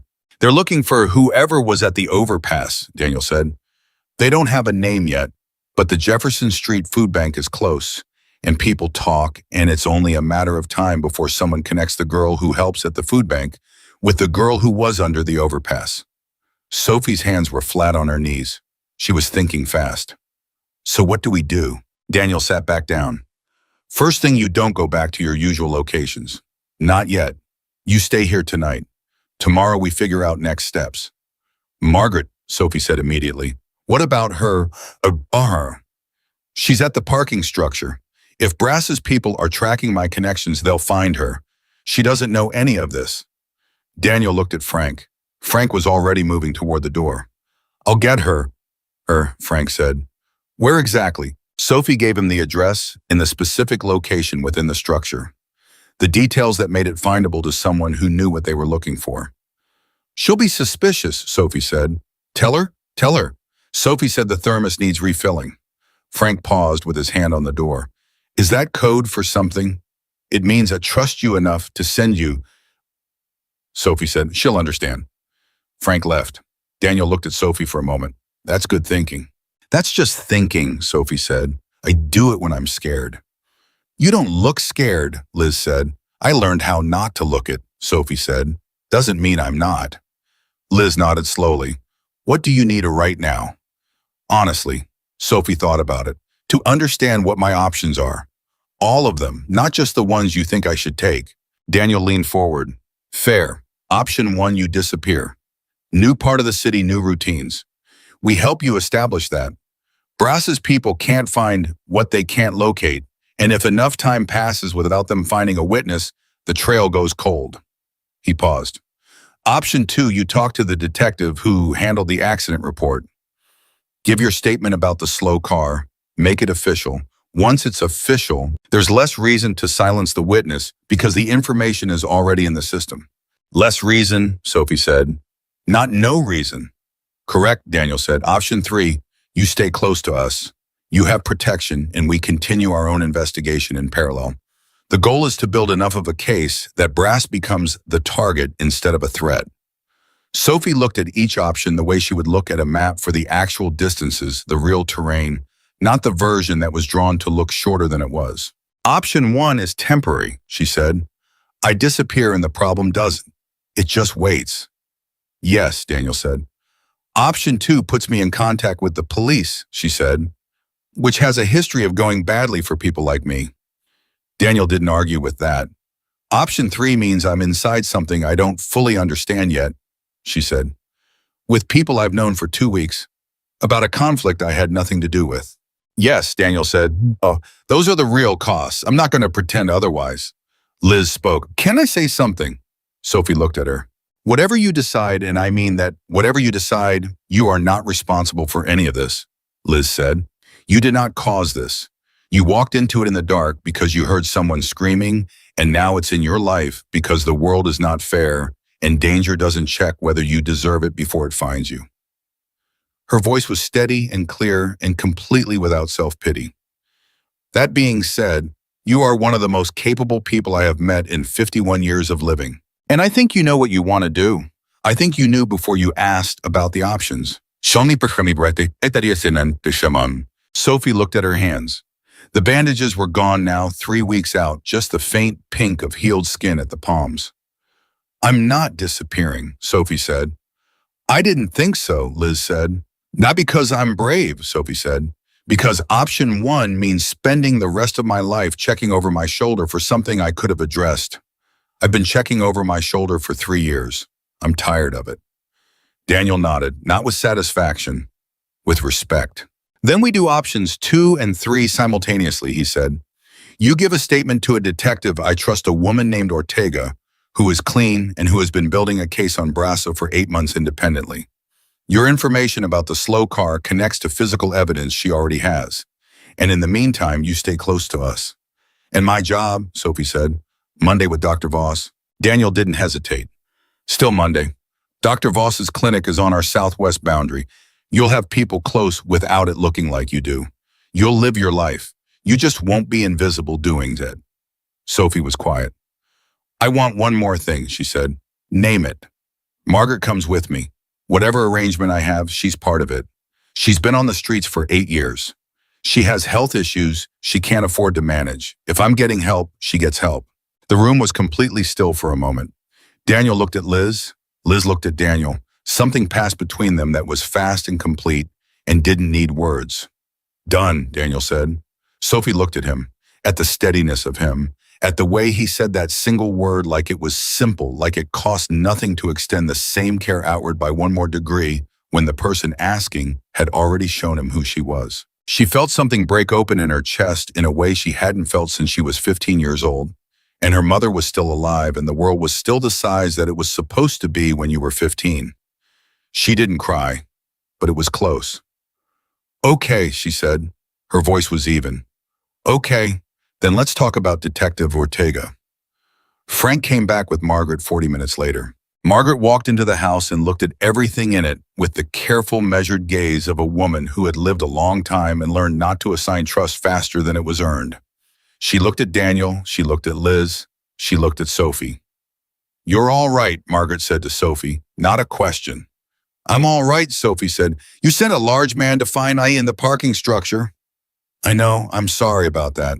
He was polite, Margaret said, which from Margaret was a comprehensive character assessment. She turned to Daniel. You're Daniel Carter. I am, Daniel said. Sophie trusts you, Margaret said.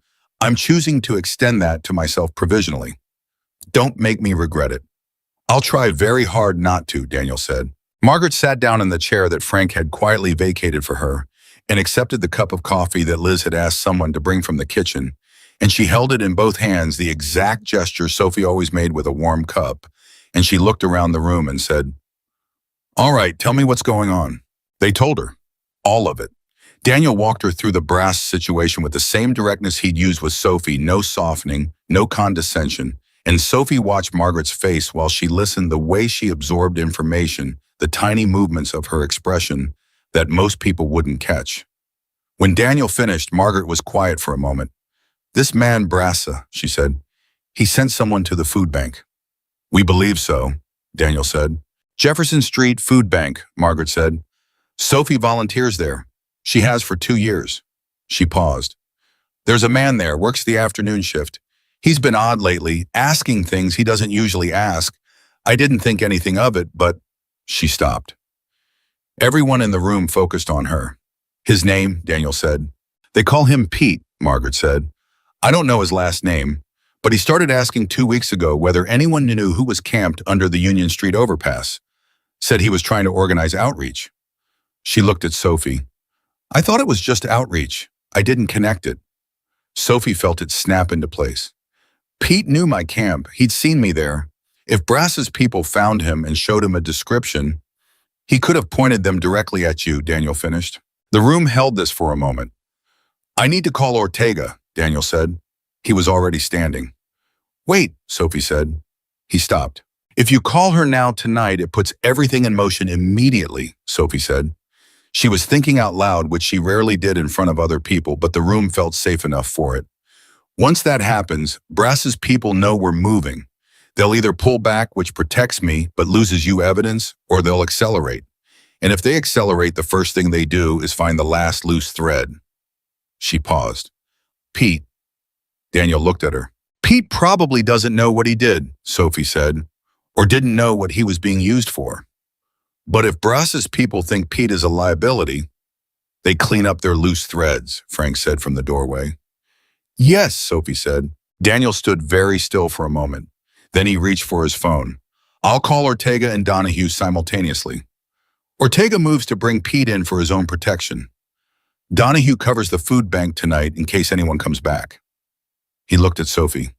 That's the right call. The fact that he was asking her, the specific fact that Daniel Carter, who had been running an organization for 25 years, was asking a 19-year-old girl who had been sleeping under a highway overpass 3 weeks ago whether he was making the right call, hit Sophie somewhere in the center of herself with a force that surprised her.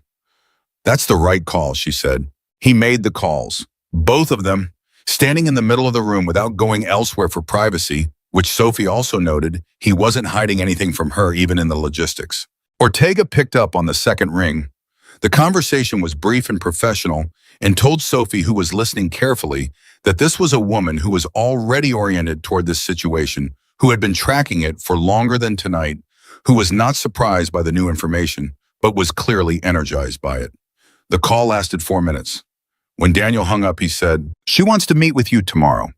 Your statement about the slow car is the piece that connects the physical evidence from the road to a deliberate action. Without it, she has a pattern that suggests intent. With it, she has a timeline." "What time tomorrow?" Sophie said. 9 a.m. at the clinic, if that's comfortable." "She'll come to you." "At Dr. Voss's clinic," Sophie said. "Liz called Patricia when we were figuring out the meeting with you," Daniel said. "They've worked together on community cases before. The clinic is a neutral space that Ortega already has clearance for." Sophie looked at Liz. "You set that up." "Partially," Liz said. "The rest set itself up. Before you knew any of this was connected to Brassa." "Before I knew all the details," Liz said. "But Sophie, I knew someone had run me off that road. I knew it wasn't weather, and I knew it wasn't my writing, which meant there was going to be an investigation, and an investigation was going to need what witnesses there were." She met Sophie's eyes steadily. "I wanted you to have somewhere safe to be when that happened. I didn't know the timeline. I just knew it was coming." Sophie stared at her. "You were protecting me," Sophie said, "while I was protecting you." Liz didn't answer. She didn't need to. Margaret from her chair said quietly, "How about that?" That night, Sophie slept in a guest room. It had a bed, a real one with a frame and a mattress and actual sheets, and she lay in it in the dark and stared at the ceiling for a long time because her body did not know how to release into softness after 3 years of training itself for hard surfaces. She lay still and breathed and let the strangeness of it move through her without fighting it. She thought about Brassa, about the slow car, about Pete at the food bank, who probably thought he was just answering questions from a friendly stranger, who probably had no idea that the information he'd passed along had sent people looking for a 19-year-old girl who had done nothing except be in the right place to do the right thing. She thought about Detective Ortega, who was building a case, whose case now had a new piece in it, a piece that Sophie had been carrying around in her memory without knowing it was evidence. She thought about Margaret in the next room, Margaret who had agreed to be here tonight with the particular pragmatism of someone who had spent 8 years surviving by assessing situations accurately. Margaret who had looked at this house and these people and run whatever calculus she ran and said provisionally because Margaret always said provisionally but said it like she meant it. Sophie turned onto her side. She thought about Monday, about Dr. Voss's clinic and the people in the waiting room and the work that was already hers in a way that no one could take back because she had been doing it for 2 years without any title or pay or recognition just because it needed doing. And she was there. That was still true. Whatever happened with Brass and Ortega and the slow car and the man named Pete, that was still true. She fell asleep faster than she expected to. In the morning, she woke to the sound of Margaret and Liz talking in the kitchen. Their voices were low and overlapping in the rhythm of two women who had decided they had things in common and were running through them efficiently. Sophie lay still for a moment and listened without being able to make out the words, just the cadence, and something about the sound of it was so ordinary and so far from ordinary at the same time that she had to press her eyes closed for a moment. She got up. In the kitchen, Margaret was at the table with real coffee, good coffee, the kind with a proper smell, and Liz was at the counter with her leg brace and a stubbornness about standing that Sophie recognized as characteristic. They both looked at Sophie when she came in. "Sleep," Liz said. "Eventually," Sophie said. "There's food," Margaret said with a tone that suggested she had already eaten some and approved of it, which from Margaret was significant. Sophie ate. It was eggs and toast, simple and real. And she ate more than she had intended to because her body had opinions about actual food that her mind sometimes forgot about. Daniel came in at 8:15 looking like he'd been up for a while. He poured coffee and stood at the counter and said, "Ortega confirmed, 9 o'clock. "I'm ready," Sophie said. "I'll drive you," he said, "and then I'll wait outside. You go in with Ortega alone if that's what you want." "I want Liz there," Sophie said. Liz looked up from the counter. "If that's okay," Sophie said. I know your leg." "My leg is fine," Liz said in the voice of someone whose leg was not particularly fine, but who would not going to let that be the deciding factor. "Then I want you there," Sophie said. Liz looked at her for a moment. "Okay," she said. "Then I'm there." Detective Rosa Ortega was smaller than Sophie had imagined, late 40s compact wearing the particular brand of permanent alertness that certain jobs installed and never quite removed. She shook Sophie's hand with the directness of someone for whom the social choreography of meetings was not a thing she had patience for, and she sat across from Sophie in Dr. Voss's small conference room and opened a folder and looked up. "I want to start by telling you something," Ortega said. "Before you say a single word about what you saw, you are not a suspect. You are not in trouble with my office. Whatever you saw and whatever you did after, you are a witness and a good Samaritan and nothing else. Is that clear?" Sophie looked at her. "Clear." "Good." Ortega settled back. "Now, tell me about the car." Sophie told her, in exactly the order she remembered it, in the exact words she had used in her own mind, when she reconstructed the sequence with the same precision she brought to everything she needed to remember accurately. Ortega did not interrupt. She wrote, and her pen moved steadily, and occasionally she would pause and look up with a follow-up question that was surgical, the exact question that pointed at the exact detail that needed more resolution. By the end, Ortega set her pen down and looked at Sophie for a moment. "You'd have made a good detective," she said. "I was a good survivor," Sophie said. "Same skill set." Ortega almost smiled. "What you've given me connects to road surface data we pulled from the accident scene. The angle of contact, the tire marks, the pattern of the debris, we had the physics of it. We didn't have the timeline. Your description of the slow car puts a vehicle in position approximately 30 to 45 seconds before impact, which matches the window our reconstruction needed. She paused. This is going to become a formal statement. Signed. Are you prepared for that? Sophie looked at Liz, who was sitting 2 chairs down and had not said a word during the interview. Liz's face was quiet and watchful, and when Sophie looked at her, she gave a very small nod, not telling Sophie what to decide, just confirming she was there. Yes, Sophie said, well, I'll sign it. Ortega produced the paperwork and Sophie read it, actually read it every line, which made Ortega wait, and which Sophie did not apologize for because she had learned at 16 that you never signed anything you hadn't read, and then she signed it and dated it and pushed it back across the table. Ortega put it in the folder. She closed the folder. She looked at Sophie. You know that by doing this, you become part of an active investigation, Ortega said. I know. Bras is going to know someone gave us the timeline. I know that too. You're not afraid, Ortega said, not challenging, genuinely asking. Sophie thought about the question honestly. I'm afraid, she said, but I'm done making decisions based on that. Ortega held her gaze for a moment. Then she said, Daniel Carter's people in my office have been orbiting the same case from different angles for 8 months. This is the first time those 2 angles have touched. She paused. That happened because of you. A 19-year-old who was sleeping under a highway overpass happened to be in the right place and happened to make the right choice and happened to remember the right detail. She looked at Sophie carefully. I don't use the word lucky easily, but I'm going to use it today. Sophie said, I don't think it was luck. What do you think it was? Ortega said. Sophie thought about the rain, about the sound she had heard, and the argument she had had with herself for 45 seconds, and the moment her body made its choice before her mind finished the debate, about the rule she had spent 3 years living by. Stay small, stay invisible. Don't make yourself a problem. I think it was the one time I stopped following the rule I made to keep myself safe, she said, and it turned out to be the right time to stop. Ortega was quiet for a moment. Then she closed her notebook and capped her pen and said, We're going to move on Bras within 72 hours. Your name will not appear in the public record until and unless this goes to trial, and by then we'll have enough from our own investigation that your statement is corroborating, not primary. You will not be the person Bras looks at first. She paused. But you need to stay close to people who can look out for you until we make the arrest. I'm already doing that, Sophie said.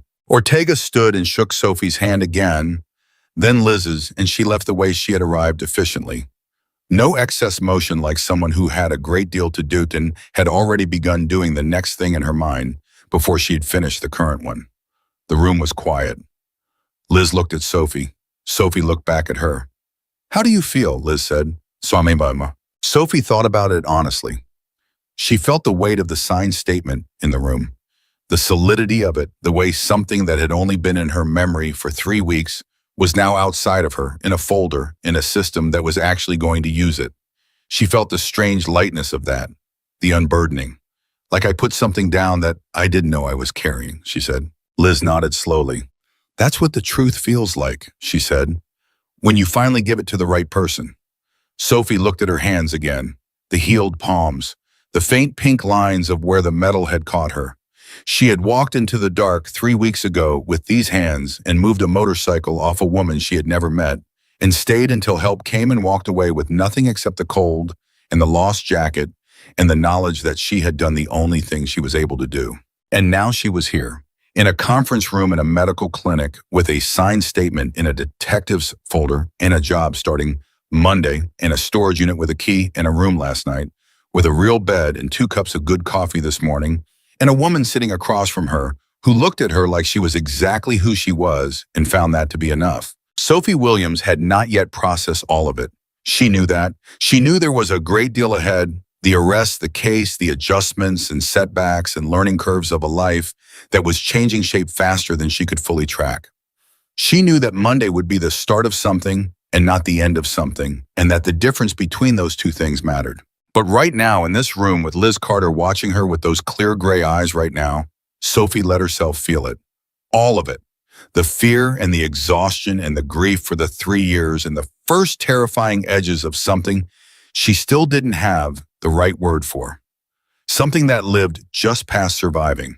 Something that looked for the first time like it might be the beginning of a life. The arrest happened on a Wednesday. Sophie was at the clinic when Frank called.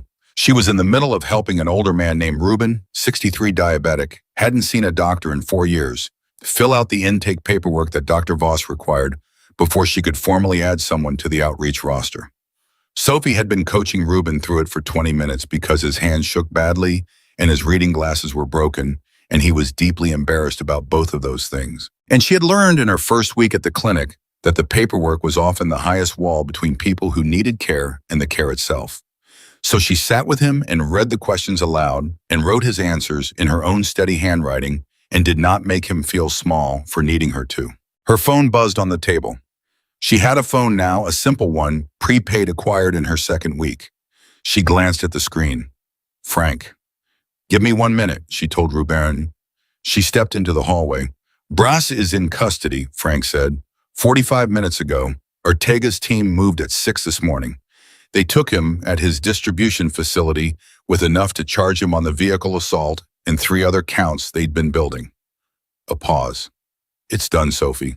Sophie stood in the hallway and pressed her back against the wall. Pete, she said, protective custody since Monday. He's cooperating.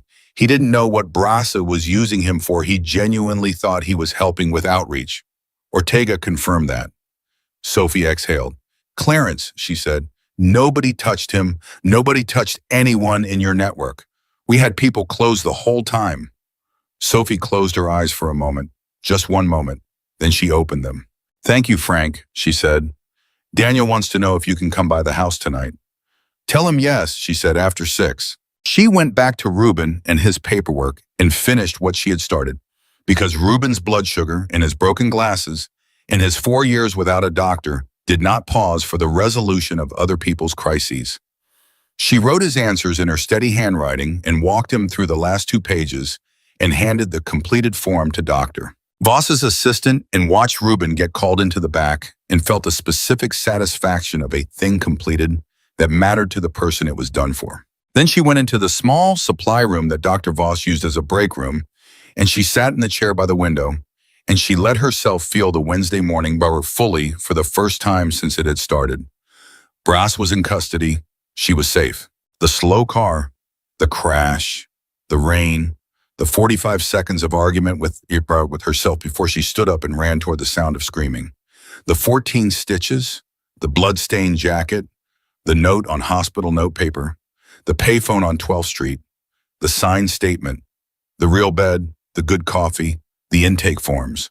All of it had been moving toward this morning without her knowing it, the way rivers move toward the sea without being able to see where the sea is from inside the current. She sat with all of it for 10 minutes. Then she got up and went back to work.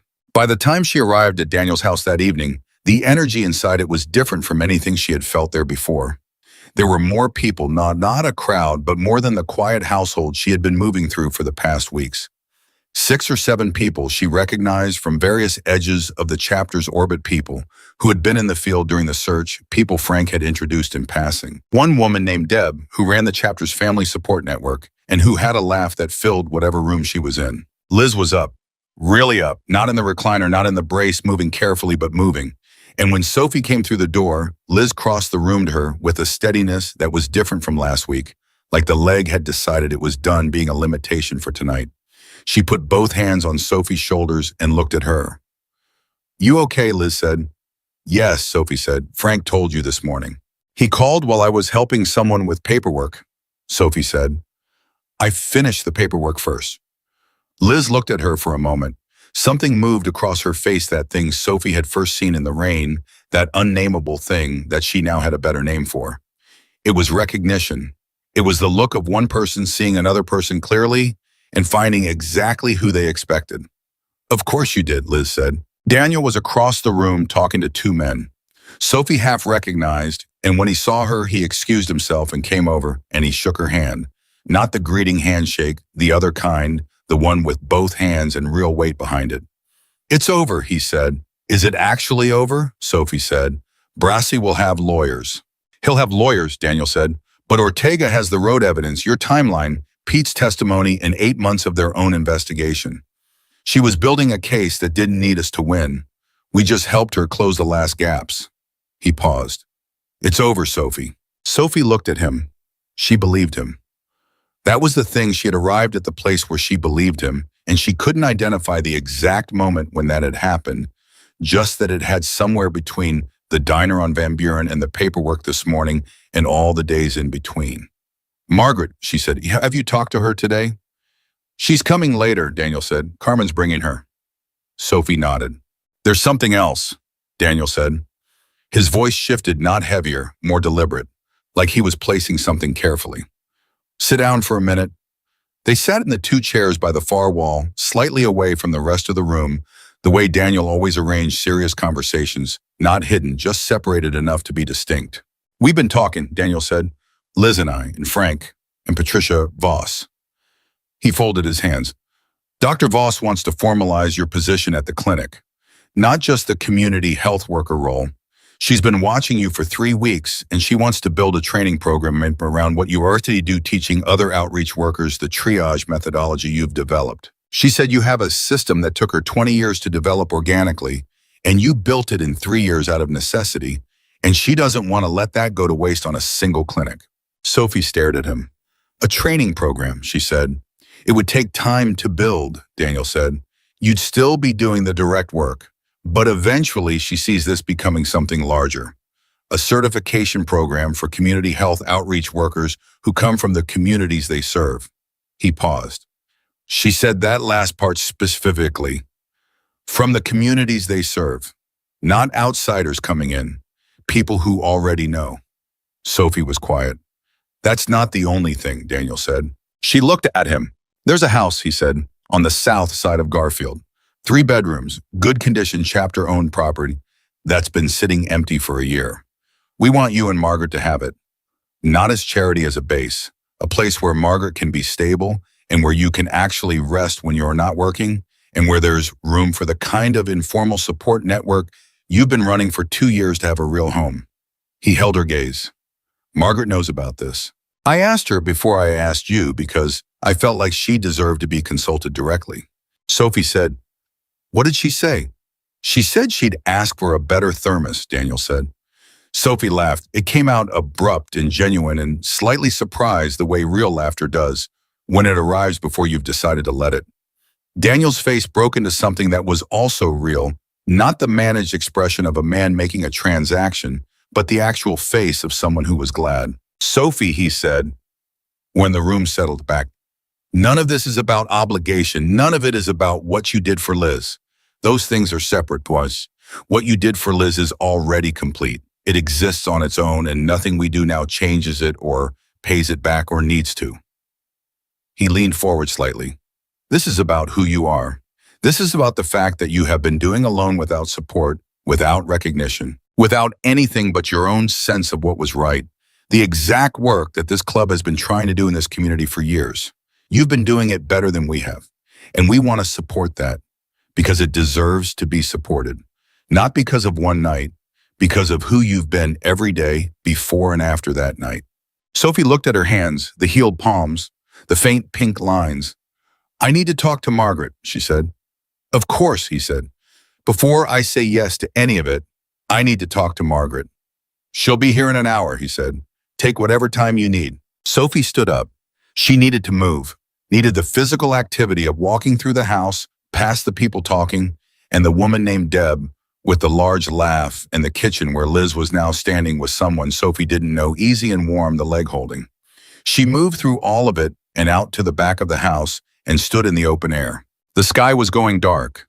Phoenix at dusk had that particular quality of color, not beautiful exactly, but honest, the kind of sky that didn't dress itself up. She stood there for a while.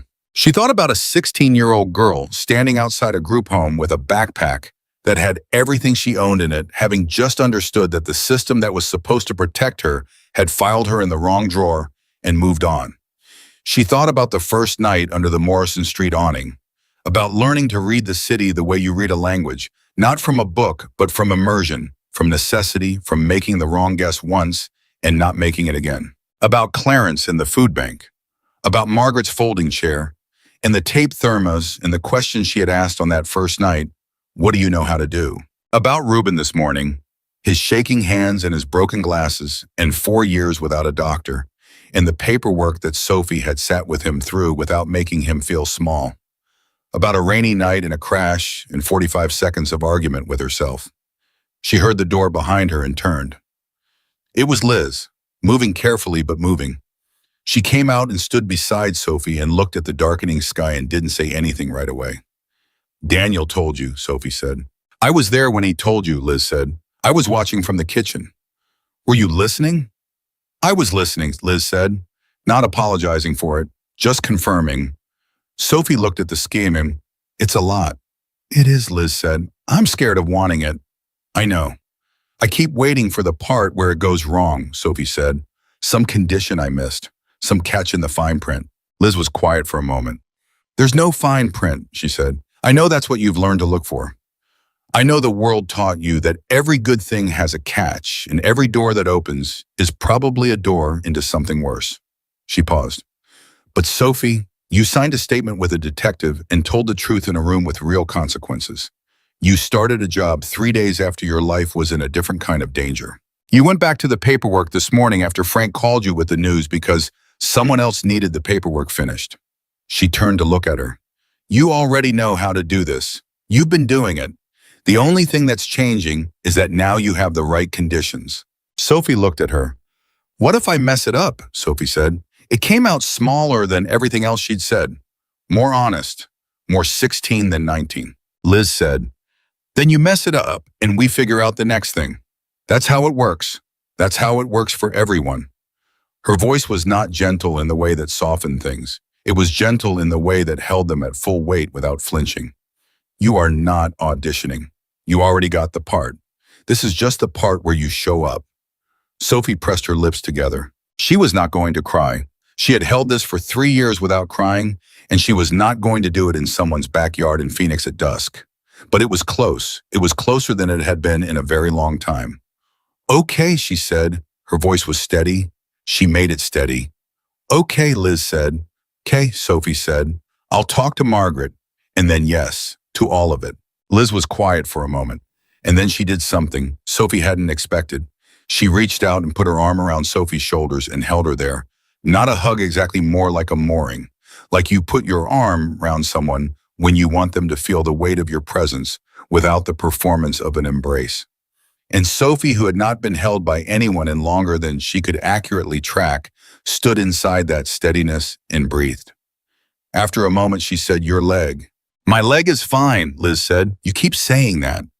Because it keeps being true enough, Liz said. Sophie almost laughed again. She was doing that more, the sudden, real laughter, the kind that arrived before she invited it. She was starting to think that might be a sign of something.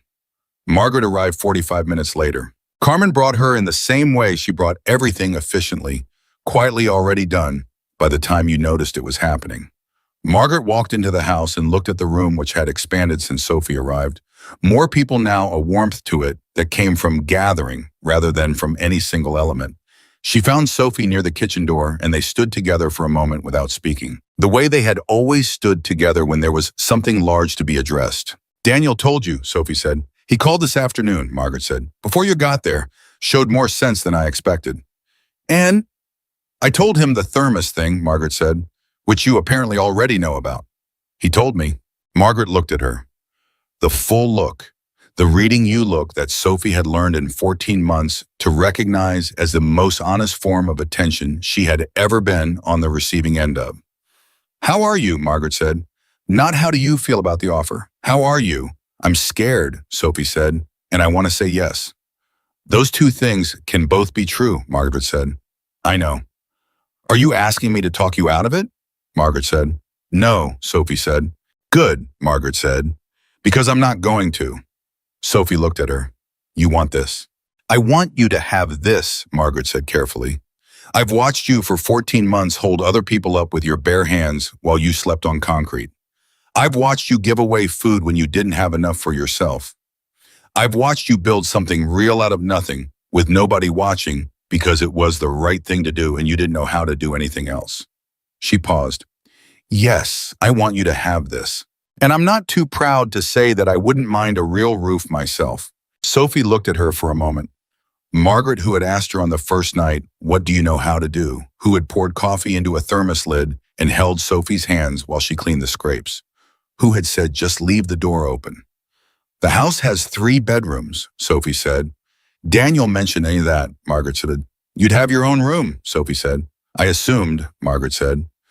With the faintest dry edge that was the closest Margaret usually came to humor. And your medical needs, Sophie said. Dr. Voss will take you on as a patient. That's part of it. Margaret was quiet for a moment. Sophie watched her face, which almost never moved enough to read unless you'd been watching it for a long time, and she saw something move across it now, something deep and involuntary, and immediately controlled the way you control things you've been trained to control by years of not letting yourself want too much. Margaret, Sophie said softly. I'm fine, Margaret said. I know you're fine, Sophie said. I'm glad. Okay, I'm glad it includes you. Margaret looked at her. You made it include me. You were already included, Sophie said, from the beginning. You're the reason I could leave any door open at all. The room was loud around them. Deb's laughed, someone in the kitchen. Daniel's voice from somewhere toward the front, but between Sophie and Margaret, it was quiet. In the specific way it was always quiet between them. The way 2 people are quiet when they have already said everything important in all the smaller moments. And this one is just the one where they look at each other and know it. Yes, then, Margaret said, to all of it. Yes, Sophie said. They stood there together. Later that night, when the house had settled into the particular quiet of people who have eaten and talked and felt something real and are now simply present together, Sophie found herself at the kitchen table with Liz and Daniel and Margaret and Frank and Deb and 2 others whose names she had learned that evening, and she sat in the middle of it and felt the shape of it. Not just the room, the whole shape. The rain and the crash and the 45 seconds and the note on hospital notepaper and the payphone and the diner and the slow car and Pete and Ortega and the signed statement and Ruben's paperwork and the house on the south side of Garfield and this kitchen table. Deb was telling a story about something that had happened at a chapter event years ago that apparently everyone at the table had a different version of, and the disagreement about the versions was funnier than any single version. And Sophie sat and listened and felt the laugh arrive in her chest before it arrived on her face, and she let it come, and she laughed. Daniel looked at her when she laughed. Just for a second. The look of a man who noticed something he had hoped to see and was not going to make a production of seeing it. Liz across the table caught Sophie's eye. She didn't say anything. She didn't need to. In the weeks that followed, life became something Sophie had no existing vocabulary for. Because the vocabulary she had was built for surviving, and this was not surviving anymore. The house on Garfield came through in the second week, clean, solid, close enough to Margaret's old parking structure that Margaret could still see the people she had been looking after, which mattered to Margaret in a way that Sophie understood completely. They moved in on a Tuesday, which felt right for reasons neither of them articulated. Margaret put her chair by the window in the front room and her thermos on the table beside it, and Sophie stood in the doorway of her room for a long time with her hand on the doorframe and breathed. The training program was slower. Dr. Voss was thorough in a way that took time, and building something real took longer than Sophie's instincts wanted it to. But she was learning that not everything had to move at survival speed.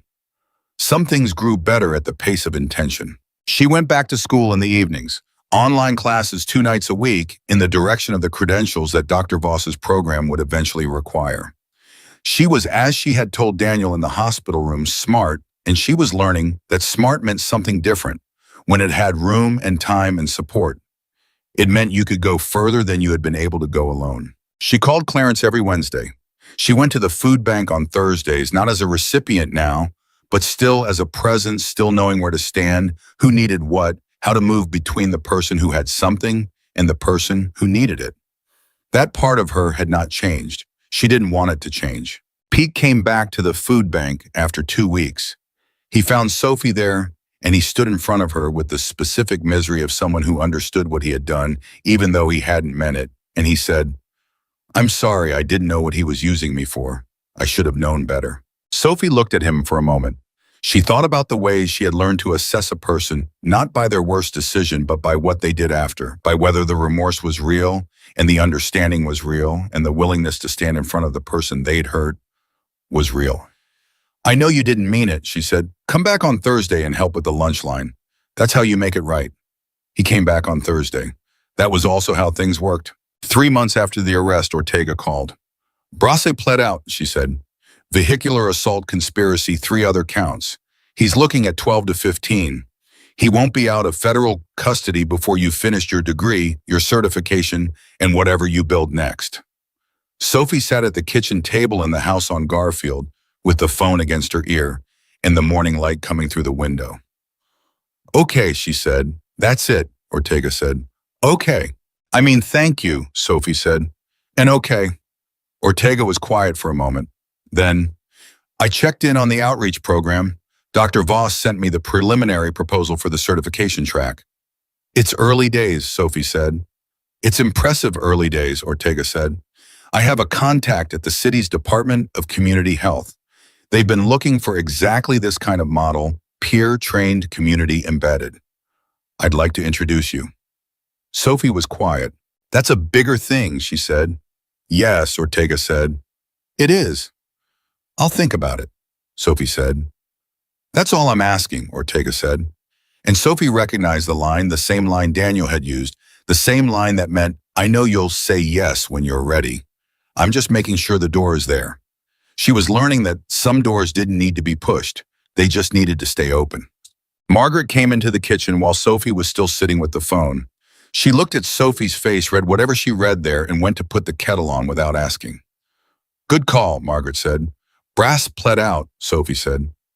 Margaret turned from the kettle. She looked at Sophie for a moment. Then it's done, Margaret said. Then it's done, Sophie said. Margaret turned back to the kettle. The sound of water heating. Morning in a real house, a table with chairs around it, and people who would come to fill those chairs. Sophie looked at the window, at the ordinary light. She thought about a rainy night, about 45 seconds of argument, about the rules she had broken and what the breaking had opened. She thought about Liz's hand in hers on the wet road, about the note on hospital notepaper, about the card in her jacket pocket, about Margaret's thermos, about Reuben's broken glasses and Pete in the lunch line and Clarence on the phone every Wednesday and Deb's laugh in a kitchen table full of people who had learned her name. About a door she had left open and what had walked through it. Not luck, not accident, not the rescue narrative that the world liked to tell about people like her, the ones that had failed and then noticed too late and made into symbols. Not that, something truer. A girl who had learned the hard way what it cost to survive alone and who had also learned slowly, incrementally, one terrifying inch at a time that alone was not the only option. That trust was not a trap, not always. That showing up in the dark for someone you didn't know was not a mistake, even when the world had spent years teaching you that it was. That the things you had survived did not have to be the ceiling of what you were capable of. They could be, if the right conditions finally arrived, the foundation. Sophie Williams was 19 years old. She had been homeless for 3 years, and she had survived those 3 years by learning every rule of a world that did not want to see her. And she had kept every person she loved alive inside those rules. And then one rainy night, she had broken the most important rule she had made for herself. Don't get involved in other people's problems, and it had not destroyed her. It had brought her here, to a kitchen table in a house on the south side of Garfield, with morning light and a kettle heating, and a woman who had been her anchor making coffee without being asked, and a phone in her hand that had just told her the man who had tried to silence the truth was going away for 12 to 15 years. In a job she went to every morning that was exactly the work she had always done, except that now someone was paying her for it and building something larger around it. And a woman with gray eyes who had looked at her in the rain and in the daylight and always seen the same thing. Not a problem, not a symbol, not a cautionary story, a person. And that was the whole story, not the crash, not the rescue, not the arrest, not the program or the house or the table full of people. The whole story was the moment a 19-year-old girl who had been told in every way the world knew how to tell it that she did not matter, decided in 45 seconds on a rainy night in Phoenix that the woman screaming in the dark mattered more than the rule. And then the world slowly and perfectly with the particular awkwardness of something large, correcting a long-standing wrong, decided in return that so did she. Sophie Williams had started with nothing, and she had given everything she had, and what came back was not what she had given. It was more. It was a life, her actual life, the one she had been surviving toward without knowing it, and she was finally at 19 just beginning to live it.